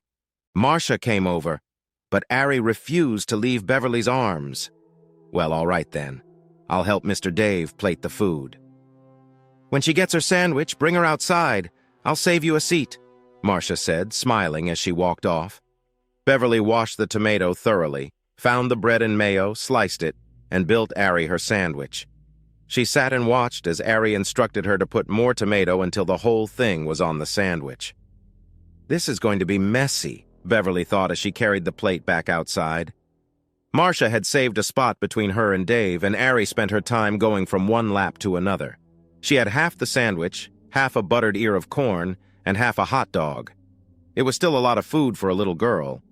Beverly was right. It was messy, and Marcia had to take her for a change of clothes. They sat under the party lights Dave had placed in the trees, watching the sun go down. She was surprised to see there was no alcohol. Dave told her privately it was because Marcia's grandfather was a recovering alcoholic. He left shortly after, though, and Dave pulled out a cooler full of beer along with 4 bottles of wine. Not enough to get smashed, but enough to give everyone a pleasant glow. He had music playing with speakers situated around the patio, surrounding them with gentle instrumentals and languid love songs. Beverly snuggled into Dave, hoping for the best, and he responded by putting his arm around her. She almost cried with happiness. Marcia and one of her admirers, along with Sal and Susan, were dancing, swaying together across the grass. Young love and old, connecting in the soft lights. The music changed to a love ballad popular when they were in college. They had danced many a slow dance to that tune. Dave stood, pulling her along. Beverly had just enough time to kick off her sandals. Then she was in his arms, feeling 21 all over again. She held him as tightly as she could and soaked his shirt with her tears. One hand reached up to push her hair back and caressed her cheek. They stayed together for a few minutes after the song ended. She stepped back, noticing Susan was standing with her mouth open while Marcia grinned.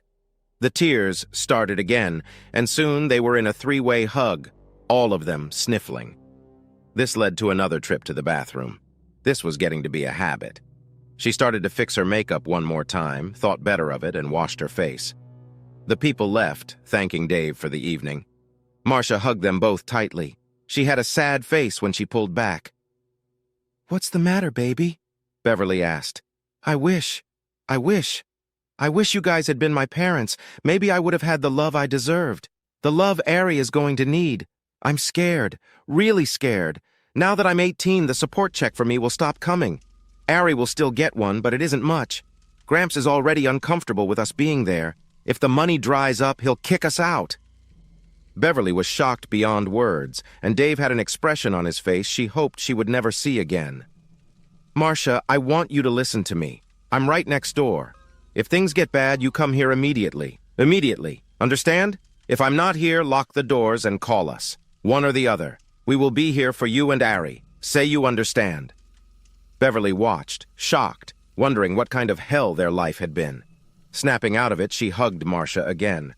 She gave Marcia her card and scribbled her private number on the back. Save this. If you need anything, and I mean anything, you call. You understand?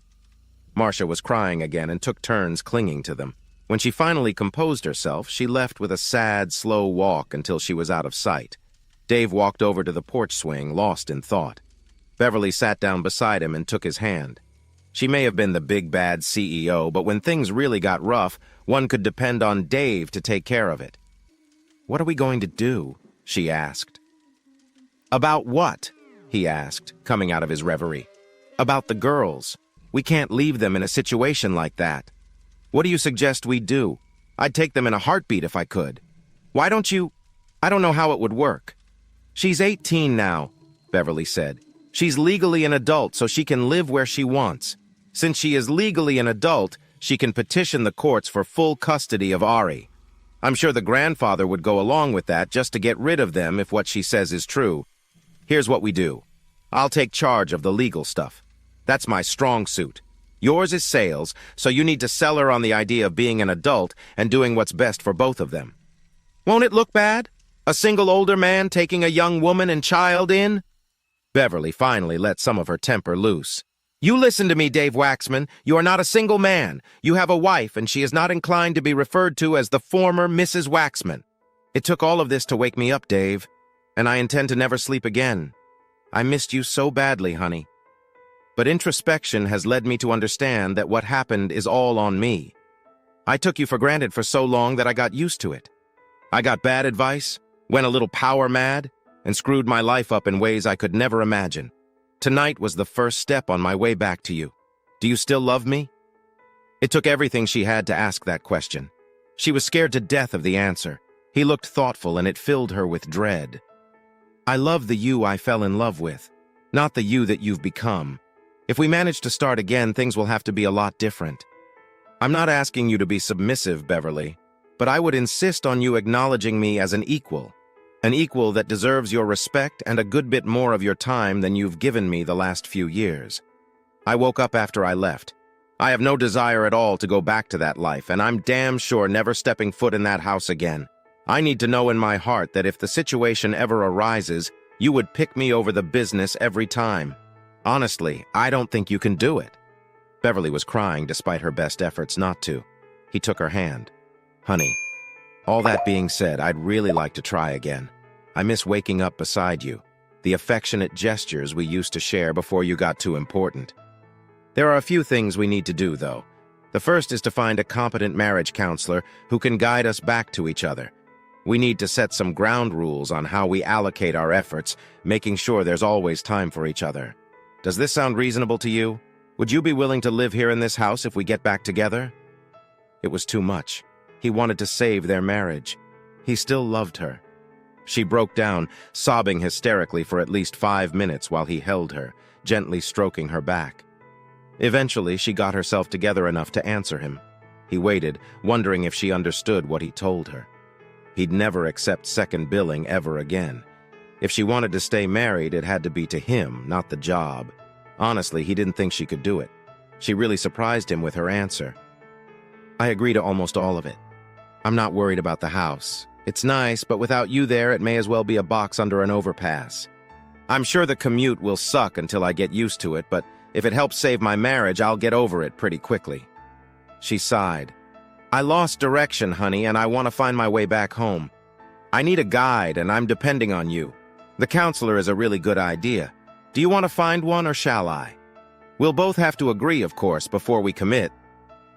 It was a few minutes before she could go on, crying into his shoulder.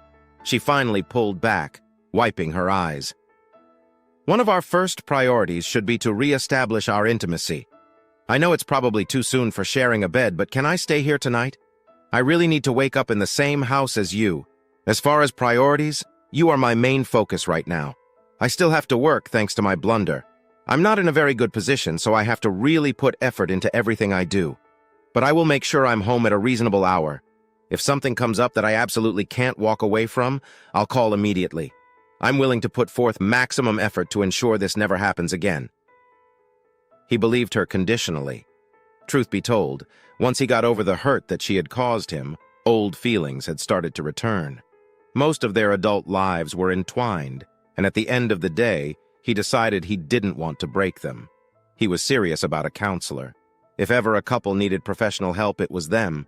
She was saying all the right words, and he was curious to see if she meant them. All right, you can have the room Ari took her nap in. It has its own private bath, and if you need something to sleep in, we'll find you a shirt. Agreed. She surprised him by shaking her head. No, I saw that big whirlpool tub in the master bath. I've been carrying around a load of tension lately, and I think soaking in it would do me a world of good. Soon he heard her in the tub singing softly. She had a really good voice, and he tried to remember the last time he'd heard her sing. He couldn't, so it must have been a really long time ago. It was one of her tells. She always felt extra happy when she sang. 40 minutes later, she came out wearing a t-shirt that barely covered her bottom. She caught him looking and grinned, flipping it up as she exited the room. He stood in shock at the sight of her bare butt, listening to her giggles fade down the hall. His eyes flew open, and the first thing he looked at was the clock. 2:30 in the morning. There was just enough moonlight to see her standing at the end of the bed. Beth, I couldn't sleep knowing you were in the same house and not in the same bed. Can I please sleep with you? That's all I want. Just to snuggle and feel your arms around me. Please, Dave.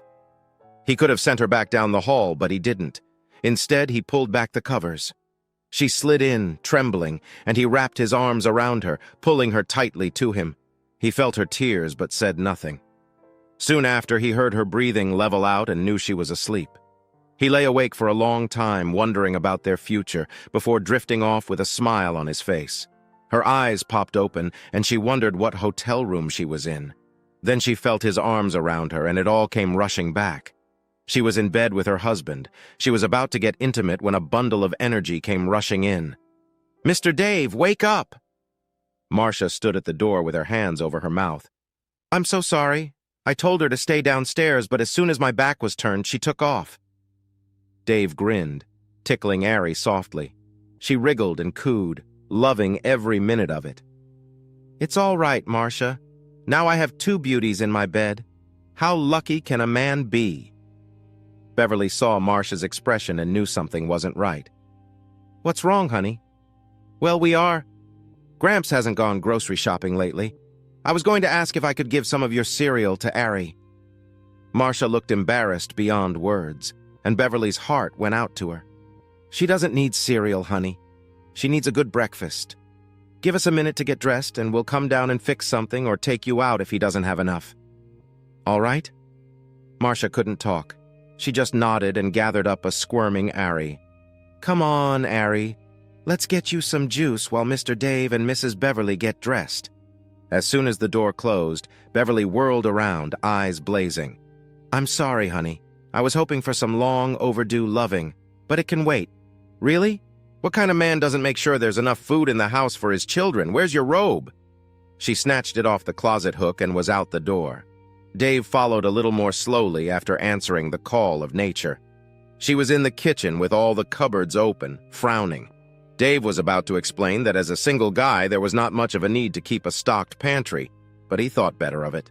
Beverly didn't give him a chance, marching out to her car and getting the bag, as Dave always called it. One day she was at a business luncheon and a vendor spilled red wine all over her light blue dress. She had to excuse herself, drive home, and change. After that, there was always a bag in her trunk that contained at least 2 outfits. Choosing the most casual dress, she was back, telling Dave to get his butt in gear. They had children to feed. A very quick shower and shave later, Dave was waiting by the door. That was almost as fast, and he couldn't help but admire her. She always chose tasteful clothes, but was not averse to showing off her toned body. They almost didn't go out for breakfast when Beverly found out there was no car seat for Ari. But when Dave told her that they were less than half a mile from a really nice breakfast buffet, she decided to sit in the back with Ari until they got there. The girls consumed mass quantities. Dave looked at Bev and knew she had the same thought. These children were missing meals. Her eyes were dark with anger, and Ari asked if he was mad at her. Dave straightened his face and told her he was because she had eaten the last pancake. Then he grinned and told her it was a good thing they could always get more. There was a mall across the road, and in a tone that brooked no argument, Beverly told Dave to pull into its lot. They were there for 2 hours. First, she went to a department store and bought the best car seat they had, banishing Dave to the parking lot to put it in. By the time he got back, they were in full shopping mode. Beverly made sure they both got 3 outfits apiece. Ari loved it, but Marcia seemed embarrassed. Bev gently hugged her. Please let me do this. We never had children, and just once I want to pretend I'm out with my daughters doing mother-daughter stuff. Ari got bored pretty quickly, so Dave walked her around while Marcia and Beverly finished up. Their last stop was a grocery store, and Ari rode as Dave pushed, while Bev and Marcia discussed everything they picked up like they were going to use it to cook the Last Supper. Ari contributed by putting everything she could reach in the buggy, especially while they were in the snack aisle. Beverly started to put some of them back, but Ari made big eyes at her and she left them. It was a quiet ride home. They were unloading the groceries when Beverly suddenly asked, "How many bedrooms do we have?" They found it very interesting when she said, "We have 4. Why?" She just rolled her eyes, took the girls, and went upstairs. 10 minutes later, she called him. They found her standing in the biggest guest room, the one with the attached bath. "This is the girls' room now. It will be their sanctuary if things go bad. You need to make sure Marcia has keys so she can come over any time, understand?" Marcia stood there, wavering between hope and fear. Ari was in Beverly's arms, almost asleep. Dave saw Beverly's determined CEO look and smiled. "Well, so it shall be. I leave it to you girls to decorate it." He turned to Marcia. "Do you understand what we're offering you?" She flew into his arms and cried her heart out. Beverly put the sleeping Ari down and joined the hug. After a few minutes, Dave went into the living room to sit on his favorite recliner, trying to comprehend how his life had changed so much in the last 24 hours. Beverly came down a few minutes later and surprised him by joining him on the oversized recliner. Once she got comfortable, she started talking softly while gently stroking his chest. "This changes everything, doesn't it? I'm going back to the old house to pack what I need. I'm taking Marcia with me to help, so you're on childcare duty until we get back. Do not feed her junk, understand? We'll be back in 3 hours." She stood, then stopped, bending down to kiss him. He could see the fear in her eyes as she spoke. "That is, if you want me back." He stood and hugged her. We have a lot of issues to resolve, honey. Living apart from each other is not going to help solve them. You were always better at organizing things, so I'll leave it to you. This probably won't be easy, but I love you enough to try. Are you in? Was she in? What a stupid question. She was about to use every metaphor in the English language before she caught herself and smiled through her tears. I'm in. His smile gave her a lot of comfort. She grabbed Marcia from upstairs and hustled her out the door. Marcia was quiet for a while before she asked, "Why are you doing this? Helping us?" Beverly thought carefully before she answered. If they were to have any kind of relationship, she didn't want to start it off by lying to her. First and foremost, I'm doing it because I like you and honestly want to help you. You're in a situation not of your own making, alone with a small child. What decent human being wouldn't want to help you? Secondly, you seem to be important to Dave and by extension to me. You know, we were separated. This weekend is hopefully the first step of a long journey home. She stopped for a second to gather her thoughts. One of the things I discovered while we were separated was that Dave really wanted children, and I was selfish enough to deny that to him. Then I met you and Ari, and emotions I didn't even know I had came surging out of me. Now I bitterly regret my decision not to give him children. You girls are my do-over. I'll never be your mother, but I'd like to be the best mother figure I can be to you and Ari, no matter what happens between Dave and me. You probably don't understand, but I would honestly like to try. May I? Tears glistened in Marcia's eyes as she reached over and took Beverly's hand. Well, then you can count me in on your campaign to get Dave back. After all, for a perfect family, both parents need to be present, right? Beverly had to pull over. Marcia held her while she cried, and she reveled in her touch. When she finally got herself together, she let her go and kissed her softly on the cheek. Thank you, baby. When she called her baby, Marcia started sniffling, so they hugged again. Beverly then hit her with a bombshell. To truly be my daughter, you need to live with us full-time. Now that you're 18, you can petition the courts for full custody of Ari.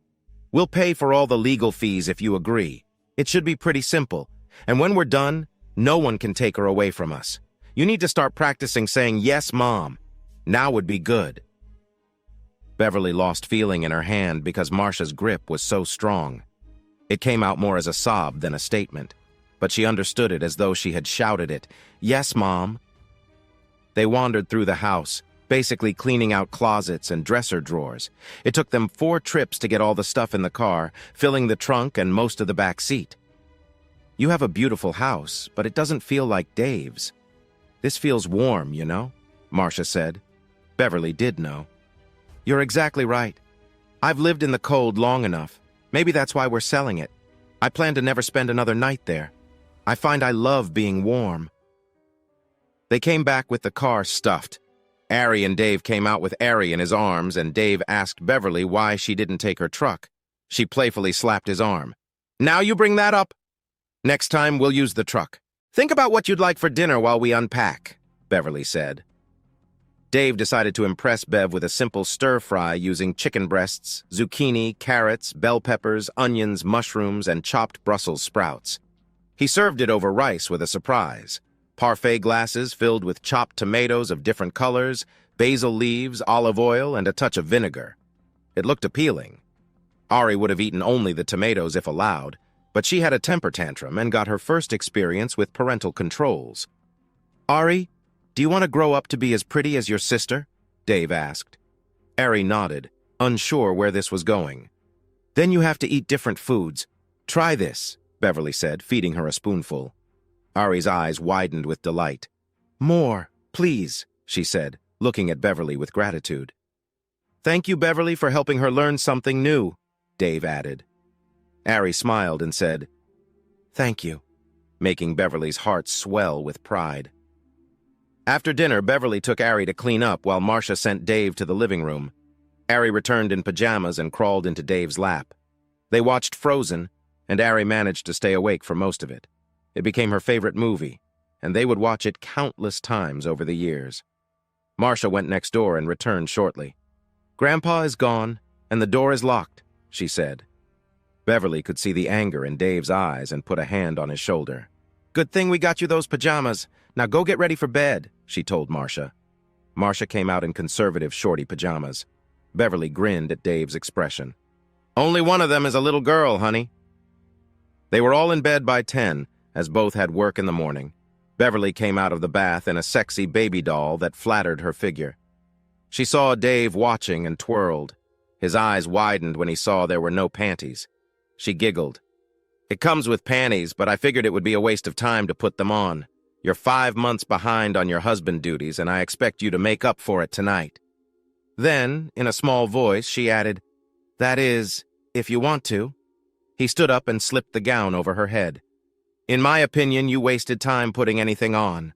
I love you, Beverly." Just like that, her amorous mood vanished. She was too overcome with emotion to be aroused. He started kissing her, stroking her body in his familiar way, and she melted. It didn't take long for the fire to return. She grabbed a pillow. "It's to scream into, baby. You know how much I enjoy making love to you and how loud I can get. We have children in the house, and I don't want to wake them, so I'll be biting this pillow a lot tonight." "I hope so," he replied. She didn't know how many times she bit down, but it was enough to put a hole in the pillow. She was glad pillows were cheap. It would be worth it. Their alarms were set, but Ari decided to be their wake-up call. Beverly was glad she made Dave put his boxers on and had slipped her gown on with the panties this time. They snuggled her for a while until Marcia appeared and took Ari while they showered and dressed. They played a little but couldn't get serious due to time constraints. Marcia had cooked breakfast, and they sat down to eat as any suburban family would. Ari insisted on a kiss goodbye, and they also kissed Marcia on the cheek, not wanting to leave her out. Marcia had a driver's license, so she took Beverly's car and dropped Dave off to avoid swapping the car seat. Beverly drove Dave's truck to work. Jen burst into the office 3 minutes after Beverly was seated. "Does that truck belong to her?" "I think it does." She couldn't help grinning. "It belongs to my husband, if that's what you're asking. Now go to work, nosy Nellie." Jen bounced through the door 5 minutes early, bearing coffee and pastries. Beverly refused to say a word until they had their snack and were sipping their coffee. "Dave and I are back together, Jen. We have things to work out and counseling will probably be involved, so I may miss a few hours now and then. It probably won't be as easy as I'd like, and there will be times when I'm depressed and snappy, but bear with me. I know I've probably never told you, but you're my rock here in the office. I'm going to need to lean on you more than usual. With that in mind, I've got approval to raise your salary by 7%. It's not a lot, but it's the best I can do. Thank you for standing by me." Jen was both elated and saddened by the news. Her husband had just gotten a promotion and would be transferring to another state in 3 months. They both cried as she shared the news. "I still have 11 more weeks, boss. I'll help you find someone new, someone who will be as loyal as I am." They hugged and went back to work. Later, as Beverly drove home, it hit her. Marcia. She talked it over with Dave, who thought it was an excellent idea. Ari was a bundle of energy, loving on both of them. Beverly gave her a bath and read her a story until she gently rocked her to sleep. She passed Ari off to Marcia and got comfortable on the couch, snuggled up under Dave's arm. Marcia came back downstairs and they called her over. "Marcia, could you sit for a moment? We have some things to discuss with you. First, how come you're still here? We care a lot about both of you, honey. You know that, right? You can tell us anything." Marcia was unsettled all evening, and when they asked, the waterworks started. "Grandpa threw us out when we didn't come home last night. He went into a rage. I think he's drinking again. He told me I had to go, but Ari was staying because he wanted the money. I came straight here and locked the doors. He won't let us have our clothes, our records, any of the things we need. What am I going to do?" Beverly grabbed her and put her on the sofa between them. They both comforted her until she calmed down. That night, as Beverly snuggled in their bed, she remembered Marcia had said, "I came straight home." That made her very happy. They discussed it as soon as Marcia was rational again. "First, you need to go to court and petition for custody right away. Tomorrow, if we can get you a lawyer, you'll give them this address as your home. The first thing they're going to want to know is if you can support her. Right now, you're unemployed, so that may be a problem. Have you ever held a job before?" Marcia tearfully admitted she had worked at a few burger places, but not for very long. Dave had a small smile on his face, knowing Beverly's mind was already at work. "Well then, the first thing we need to do is get you employed. Fortunately for you, I have some openings at my company. You'll start Wednesday after you fill out the paperwork. Marcia asked timidly what she would be doing. It just so happens I'll be needing a personal assistant in 3 months. It requires at least a 2-year degree, so you'll have to take classes at night. If you fail or stop going, you automatically lose your job. I have faith in you, honey. Don't let us down. Marcia finally stopped crying, and Beverly and Dave went to bed. He kissed Beverly firmly as soon as she slid under the sheets. Not that I'm complaining, but what was that for? That's for what you did for Marcia. You know, we're going to have to arrange childcare for Ari. Luckily for us, Sal offers free daycare for his employees, so I'll enroll her tomorrow. She'll ride back and forth with me, and Marcia will ride with you. Should we look at getting her transportation? They got quiet for a while, and he asked what she was thinking. What are we doing here, Dave? We're back together. Something I thought might not happen. And we're taking in 2 girls, something I never saw coming. Are we pushing too hard? I don't want anything to come between us now. Should we turn our backs on them, send them back to their grandfather, and wish them the best of luck? Her grip on him got tighter. Absolutely not. If something happens and we can't keep them, I'll personally make sure they land somewhere safe. They're better off here than anywhere else. I'd like to keep them as long as we can. Please, honey. Oh, we're definitely keeping them. Marcia's legally an adult, even if she's not ready to function like one. Ari is the one I'm worried about. She's 4, and if we keep her, she'll see us as her parents. Are you okay with that? She was quiet for a minute. 2 years ago, I would have run from them. 3 months ago, I would have hesitated. But now, as long as you're part of the package, it fills me with joy. I don't know how to do it, but I'd like to try. It came out of his mouth before he thought. We'll make it, baby. Both of us made mistakes in the past. You should have given some of your attention to us instead of focusing only on climbing the corporate ladder. I should have been firmer and reminded you that while you might be my boss at work, we are partners in life. These are mistakes I won't repeat. I plan on being more open with my thoughts and more assertive in my actions to make sure it never happens again. I still think counseling is a good idea. Once things settle down with our kids, we should look into that. He felt tears on his shoulder and wondered if he had gone too far. He asked, and she playfully slapped his arm. These aren't tears of sadness.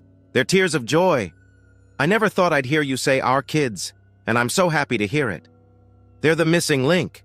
We got so focused on ourselves, well, I did, that we forgot what life is like with children. They force you to prioritize. Suddenly, it's not all about you anymore. It's about them. I want to experience that so much. Now, let's go to sleep. I have a daughter to train in the business world tomorrow, and you have to enroll our baby in daycare. I'd love to see Sal's face when you show up with Ari tomorrow. We need to take tomorrow off, Beth. At least half a day. Marcia needs a wardrobe, especially since her grandfather locked her out of the house.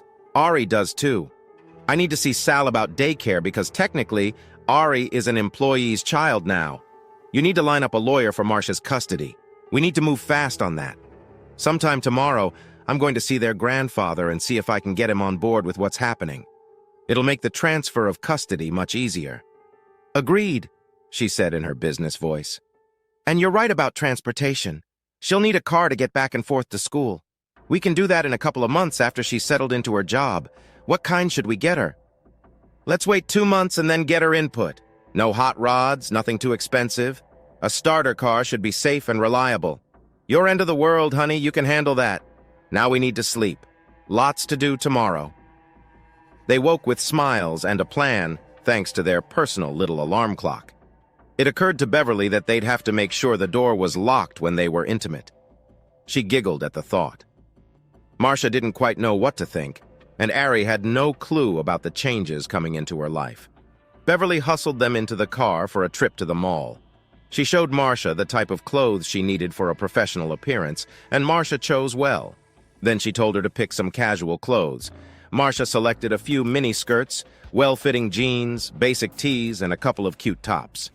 Beverly sent her to pick her own underwear, reminding her to consider how it would look under her professional clothes. Next, Beverly focused on Ari. It was all a wonder to her, but soon she was giggling and cooing as Beverly helped her try on several outfits and some pretty dresses.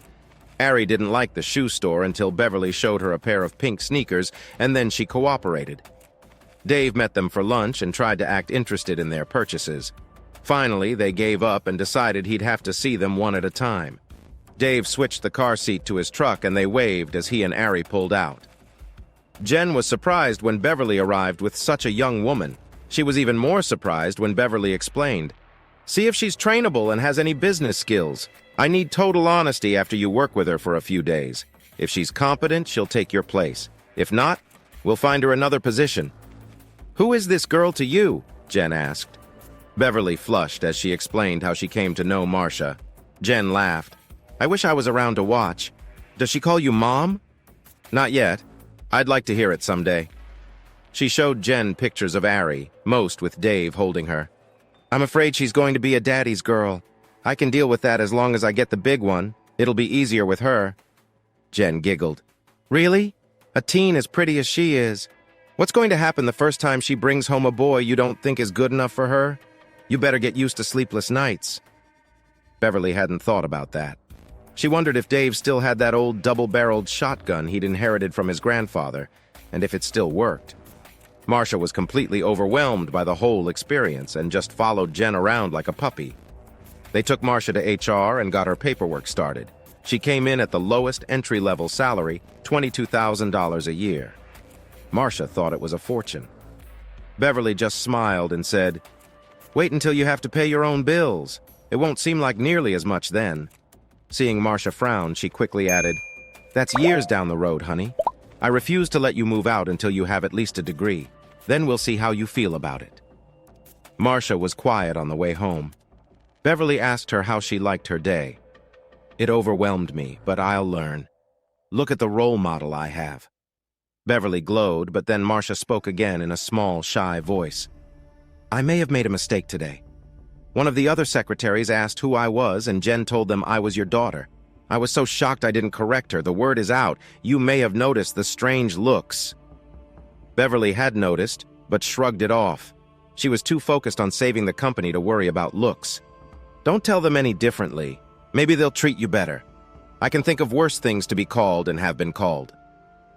They arrived home to find Dave and his little helper had prepared dinner, grilled chicken and vegetables. They looked like they had slaved in the salt mines. He wished he had recorded the look on Saul's face when he told him why he was late and what he needed. Ari was in his arms, her little hands locked around his neck. Saul immediately called Susan, who must have set a speed record getting to the plant. She had that grandmother vibe down just right, and soon Ari was in her arms while they talked. Dave explained the whole wonderful weekend to them. Susan had tears in her eyes, which confused Ari. Saul looked a little misty-eyed and made a comment about the cleaning crew not dusting well, but he was smiling the whole time. In no time at all, Susan had Ari by the hand, leading her to the preschool. Ari wasn't used to being with kids her age and was a little clingy, but the teacher soon coaxed her into joining a game. An hour later, she barely acknowledged Dave when he left. He gave Susan and Saul their history as he knew it and asked if they knew any good family law experts. Susan was on the phone immediately since one of the boards she sat on specialized in children in difficult situations. She got a family law judge to get them an appointment with what she considered the best expert in the field. The appointment was after normal hours to help them. He couldn't wait to tell Beverly. Susan brought him back down to earth with some pointed questions. "So, one weekend with your wife and having these children dumped in your life makes everything all right?" "Not in the least, Susan. We have a lot of feelings and old wounds to sort out. The children won't make it any easier. We plan to find a good marriage counselor, and later on, if things work out, we'll visit a family expert to smooth the path for all of us.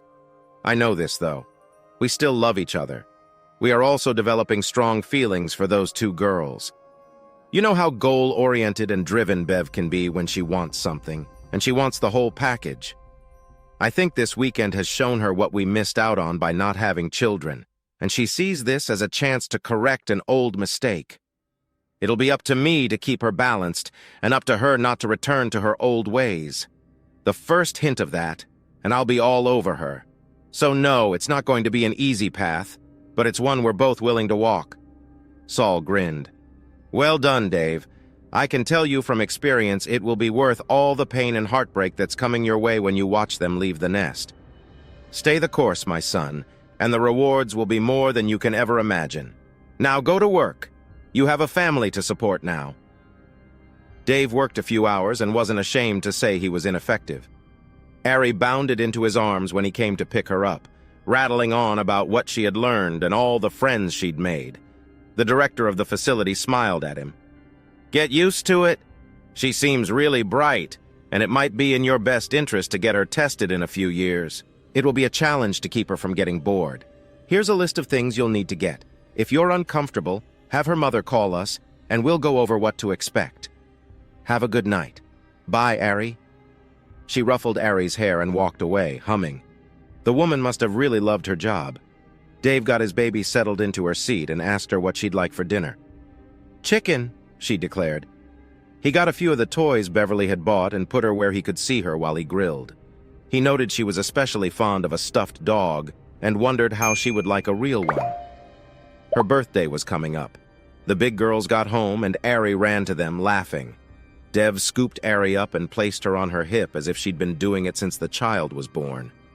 Ari was excitedly trying to tell them about her new school, her friends, and a nice lady named Miss Rose.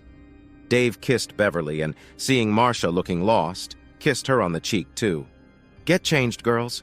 Ari and I made dinner and it'll be ready in 10 minutes.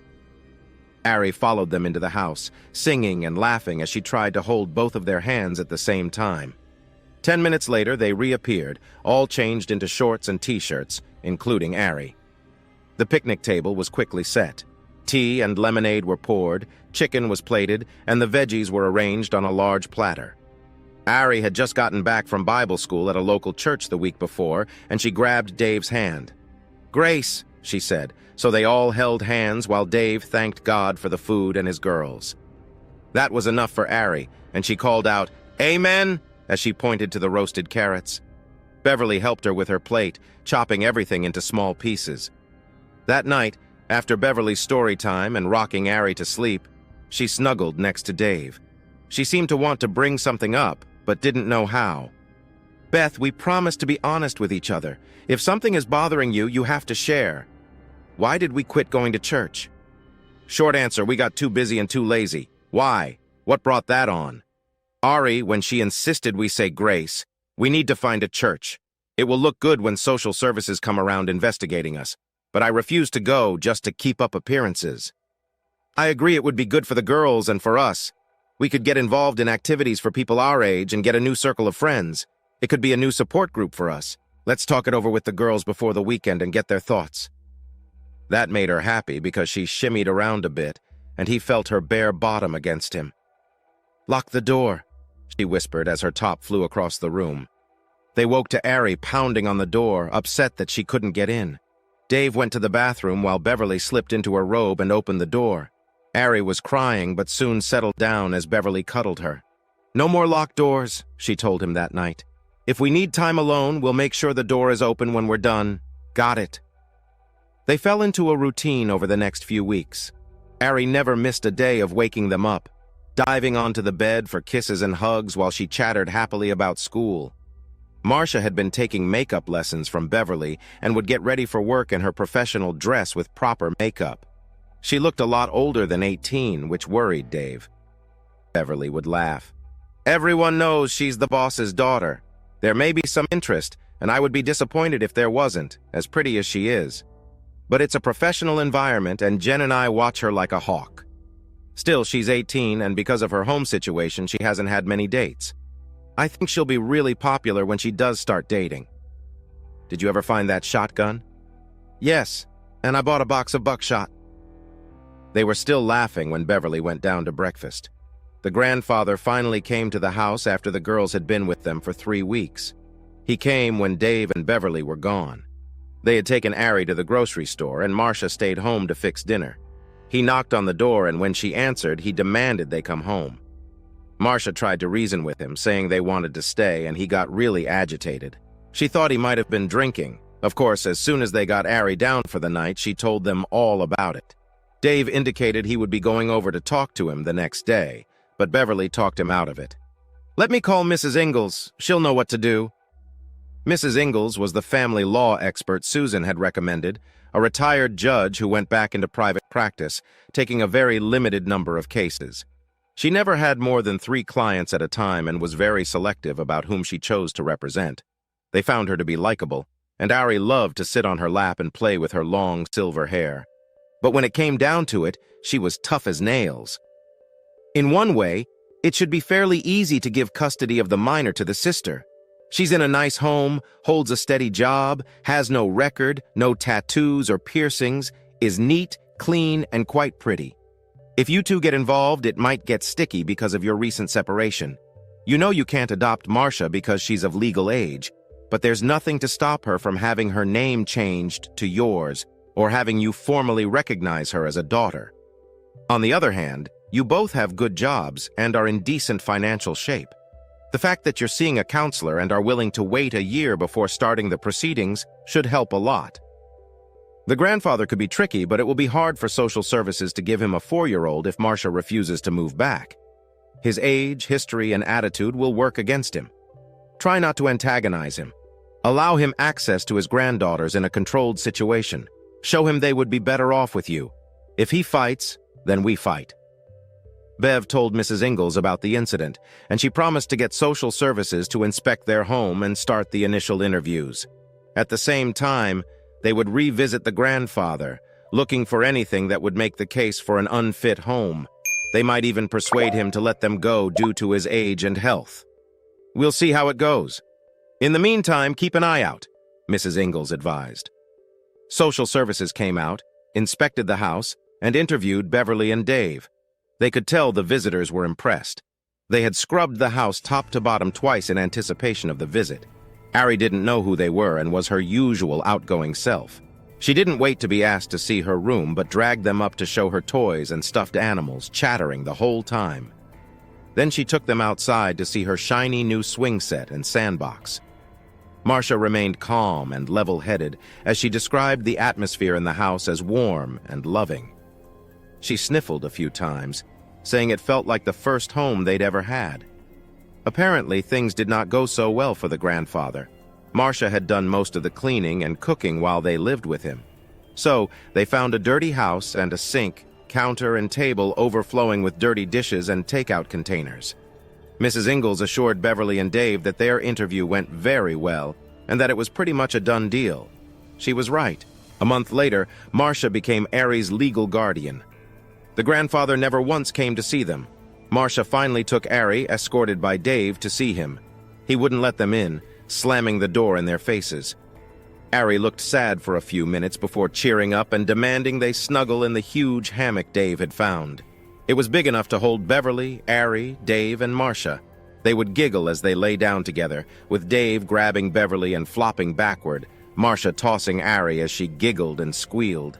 Then Marcia would lie down beside Beverly, and they would all rock gently to and fro. It usually put them all to sleep.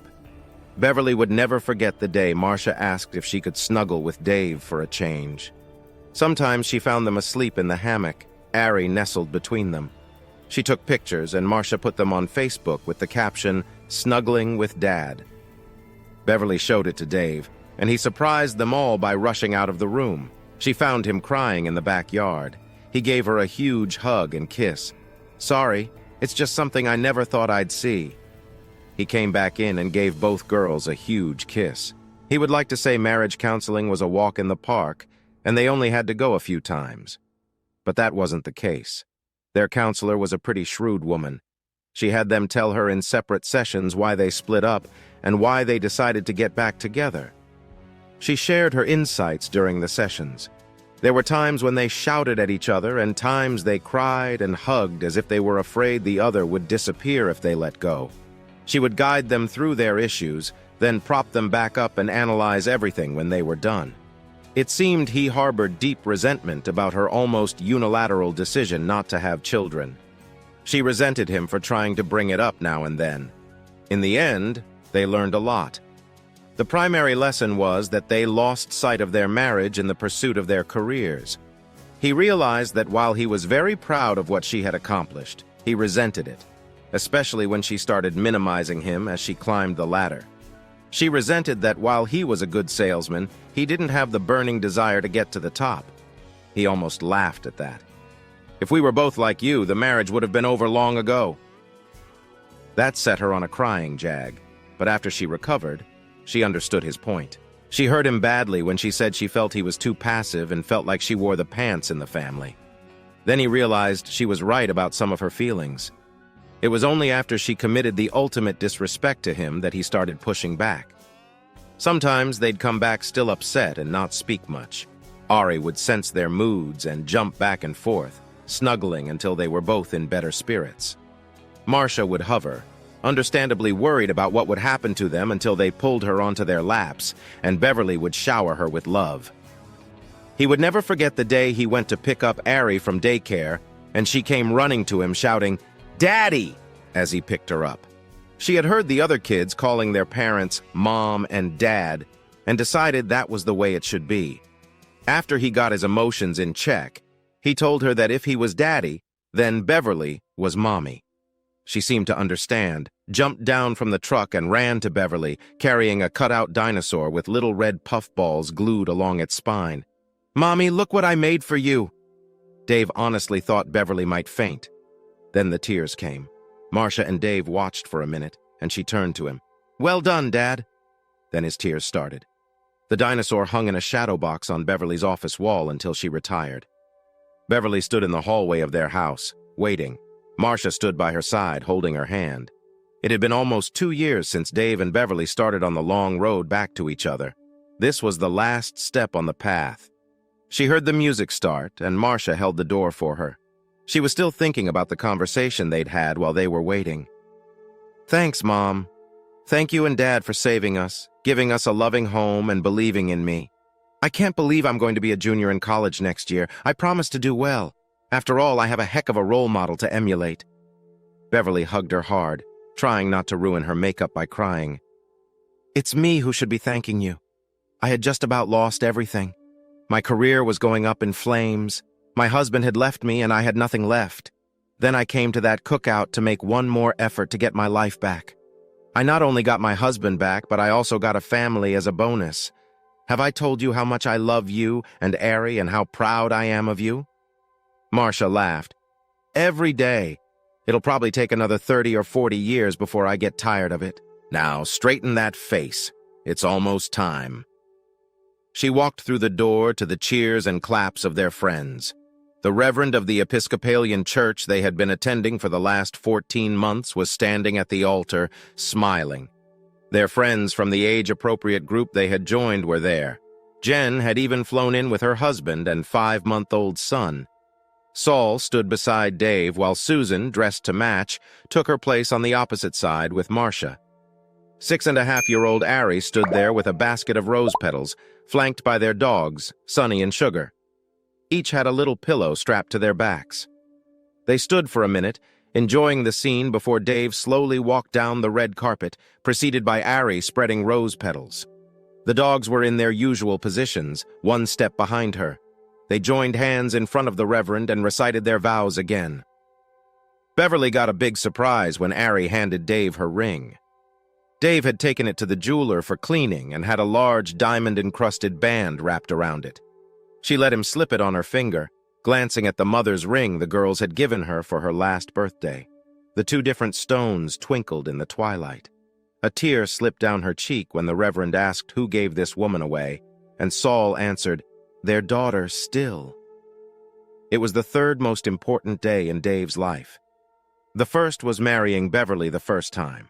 The second was the day Ari's adoption papers were signed, and she got to carry their last name.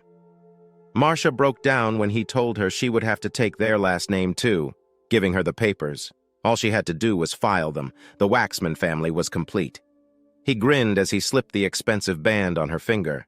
It symbolized the old with the original setting and a new beginning with the upgrade. He already had the one for their 30th anniversary in mind. If he thought he had a surprise for her, she one-upped him spectacularly after the vows and the kiss. She called for everyone's attention. "Thank you all for coming, old friends, and now there is one more thing to celebrate tonight." She turned and took both his hands and said the words he never expected to hear. "Honey, you know I had a doctor's appointment yesterday. It was to confirm something I already knew in my heart. I'm pregnant." Honey, I'm 8 weeks along. I have no idea how it happened, but I consider it a gift from God. Oh, and it's a girl. People started clapping and cheering, and he reacted in a way they never suspected. He fainted. Beverly and Dave sat and watched Ari cross the stage to receive her high school diploma, just as they had watched Marcia do the same for her college degree 10 years earlier. Ari had graduated with honors and would be joining Marcia at the same university. Dave grinned at Marcia while holding his 4-year-old grandson on his lap. Marcia smiled back, holding the twin sister. If Beverly was a terrific mother, she was an even more amazing grandmother. Marcia had inherited her grandfather's house and remodeled it to suit her and her husband. This made it easy for Dave and Beverly to see their grandkids, as a gravel path led from their back door to Marcia's. Dave had already set aside 2 acres between their houses to build Ari a home when the time came. He also bought an empty lot next door for their youngest, Haley, who was always in motion. Haley had followed Ari around since she could walk, and the thought of her hitting puberty scared Dave to death. Maybe it was time to buy a new box of buckshot. Beverly retired at 50, leaving the corporate world with a generous package. She had saved the company and, inspired by Dave, led a successful merger with the South Korean company. The chairman came to oversee the merger and tried to persuade her to take another assignment. As he admired the portraits in her office, Beverly stood firm.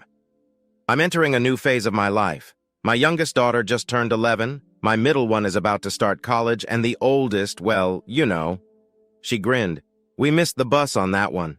I still can't believe she went to work for the Koreans. Tell her if it doesn't work out, she and Jin will both be welcomed back, the chairman said. I'll pass it along, but I wouldn't hold out much hope. Jin loves her new position, and Marcia is having a great time. They hired her to show how progressive they are, but she's proved her worth. The owner's granddaughter is even working as her assistant. They both laughed. Well, I had to try. Good luck to you. Send pictures of the grandchildren and think about the consulting position we have. You could work on projects of your choosing. I promise I'll think about it. And you can call or email any time for an opinion. Thank you, sir, for standing by me. It means a lot, Beverly said, hugging him tightly. She knew after a year or so she would consult part-time, as long as it didn't require extended absences. She was fine with it. She figured when the youngest grandchild started school, it would be the right time.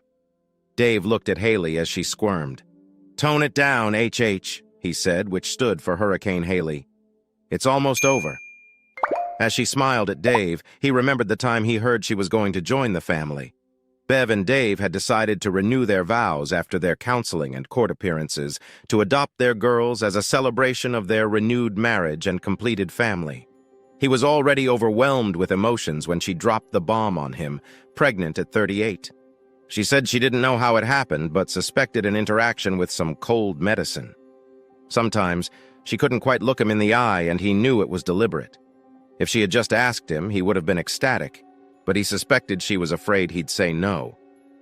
He fainted dead away when he understood what she told him and all their family and friends. She looked completely panic-stricken when he woke up with his head in her lap. She was crying and apologizing, so he shut her up the most effective way possible. He pulled her head down for a kiss that felt like it lasted a lifetime. After that, she understood he was happy. Dave worried constantly, but Beverly sailed through the pregnancy effortlessly, continuing to work until he insisted she stop 3 weeks before her due date. When Haley was born, Dave was right there with Beverly. He felt an immense joy as he held their newborn daughter, marveling at the tiny fingers wrapped around his. He recorded the look on Beverly's face when she first saw Haley, and whenever he felt stressed or down, he'd watch that video and feel instantly better. Marcia, Ari, and their grandparents, Saul and Susan, were waiting to meet the new baby. They had integrated into the family so seamlessly that many thought they were all related by blood. When they finally got to hold Haley, there were enough happy tears to fill a bathtub. Over the months, a special bond developed between Ari and Haley. Ari had been so young when they adopted her that she only had memories of Dave and Beverly as her parents. When she eventually learned the truth, she was devastated. Beverly comforted her, saying, "You may not be family by blood, honey, but you are family by love. We chose to love you. And I was hooked the first time I saw you play with my diamond necklace. As far as we're concerned, you are our daughter. Nothing will ever change the love we have for you. Hold your head high and remember that your name, Ariana Marie Waxman, was given by two parents who love you very much. Dave worked a few more years after Beverly retired before he joined her. Saul's daughter, who had taken over the company, was struggling. Son's death had hit her hard, leaving her directionless for a while. Beverly stepped in, sharing her own story with Amanda and urging her to focus on her family. When was the last time you surprised your husband with a night of passion? When was the last time you even had dinner with him? This, she waved around the office, is not worth your husband. I almost lost mine, and I'll never forget that pain. Think long and hard, Amanda. Your dad wouldn't want this. He'd tell you to sell the company before you lose your family. He ran this company for decades and rarely missed dinner with you. If he could do it, so can you. Amanda took Beverly's advice, hiring and training staff to handle daily operations. She surprised her husband with a second honeymoon, where they reconnected deeply. She even revealed she had gone off birth control and hoped she was pregnant. Their first son was born almost 9 months later. Once free from work, Beverly and Dave tackled their bucket list. They bought an RV and spent summers traveling around the U.S., often with a grandchild or two. Sometimes Haley joined, but she preferred staying with her older sisters. They spent a month in Crete, which Dave had always wanted to visit. They followed this with trips to Portugal, Spain, Italy, and France, eventually deciding they loved Crete the most and bought a house there. It had grapevines, citrus trees, olive trees, and a lovely pool. They spent half the year in Crete, enjoying visits from family and friends. Marcia and her family spent their vacations in Crete, and Ari stayed a month with friends after her college graduation. Haley hinted at wanting the house for her and 6 friends after high school, but Dave wasn't thrilled with that idea. Beverly learned some local language and often suggested, "Let's get into the pool naked and fool around." Even at 56, Beverly could still rock a bikini when she bothered to wear one. Thanks for listening to One Infidelity Hit. If you liked what you heard, don't forget to hit that subscribe button and drop us a like.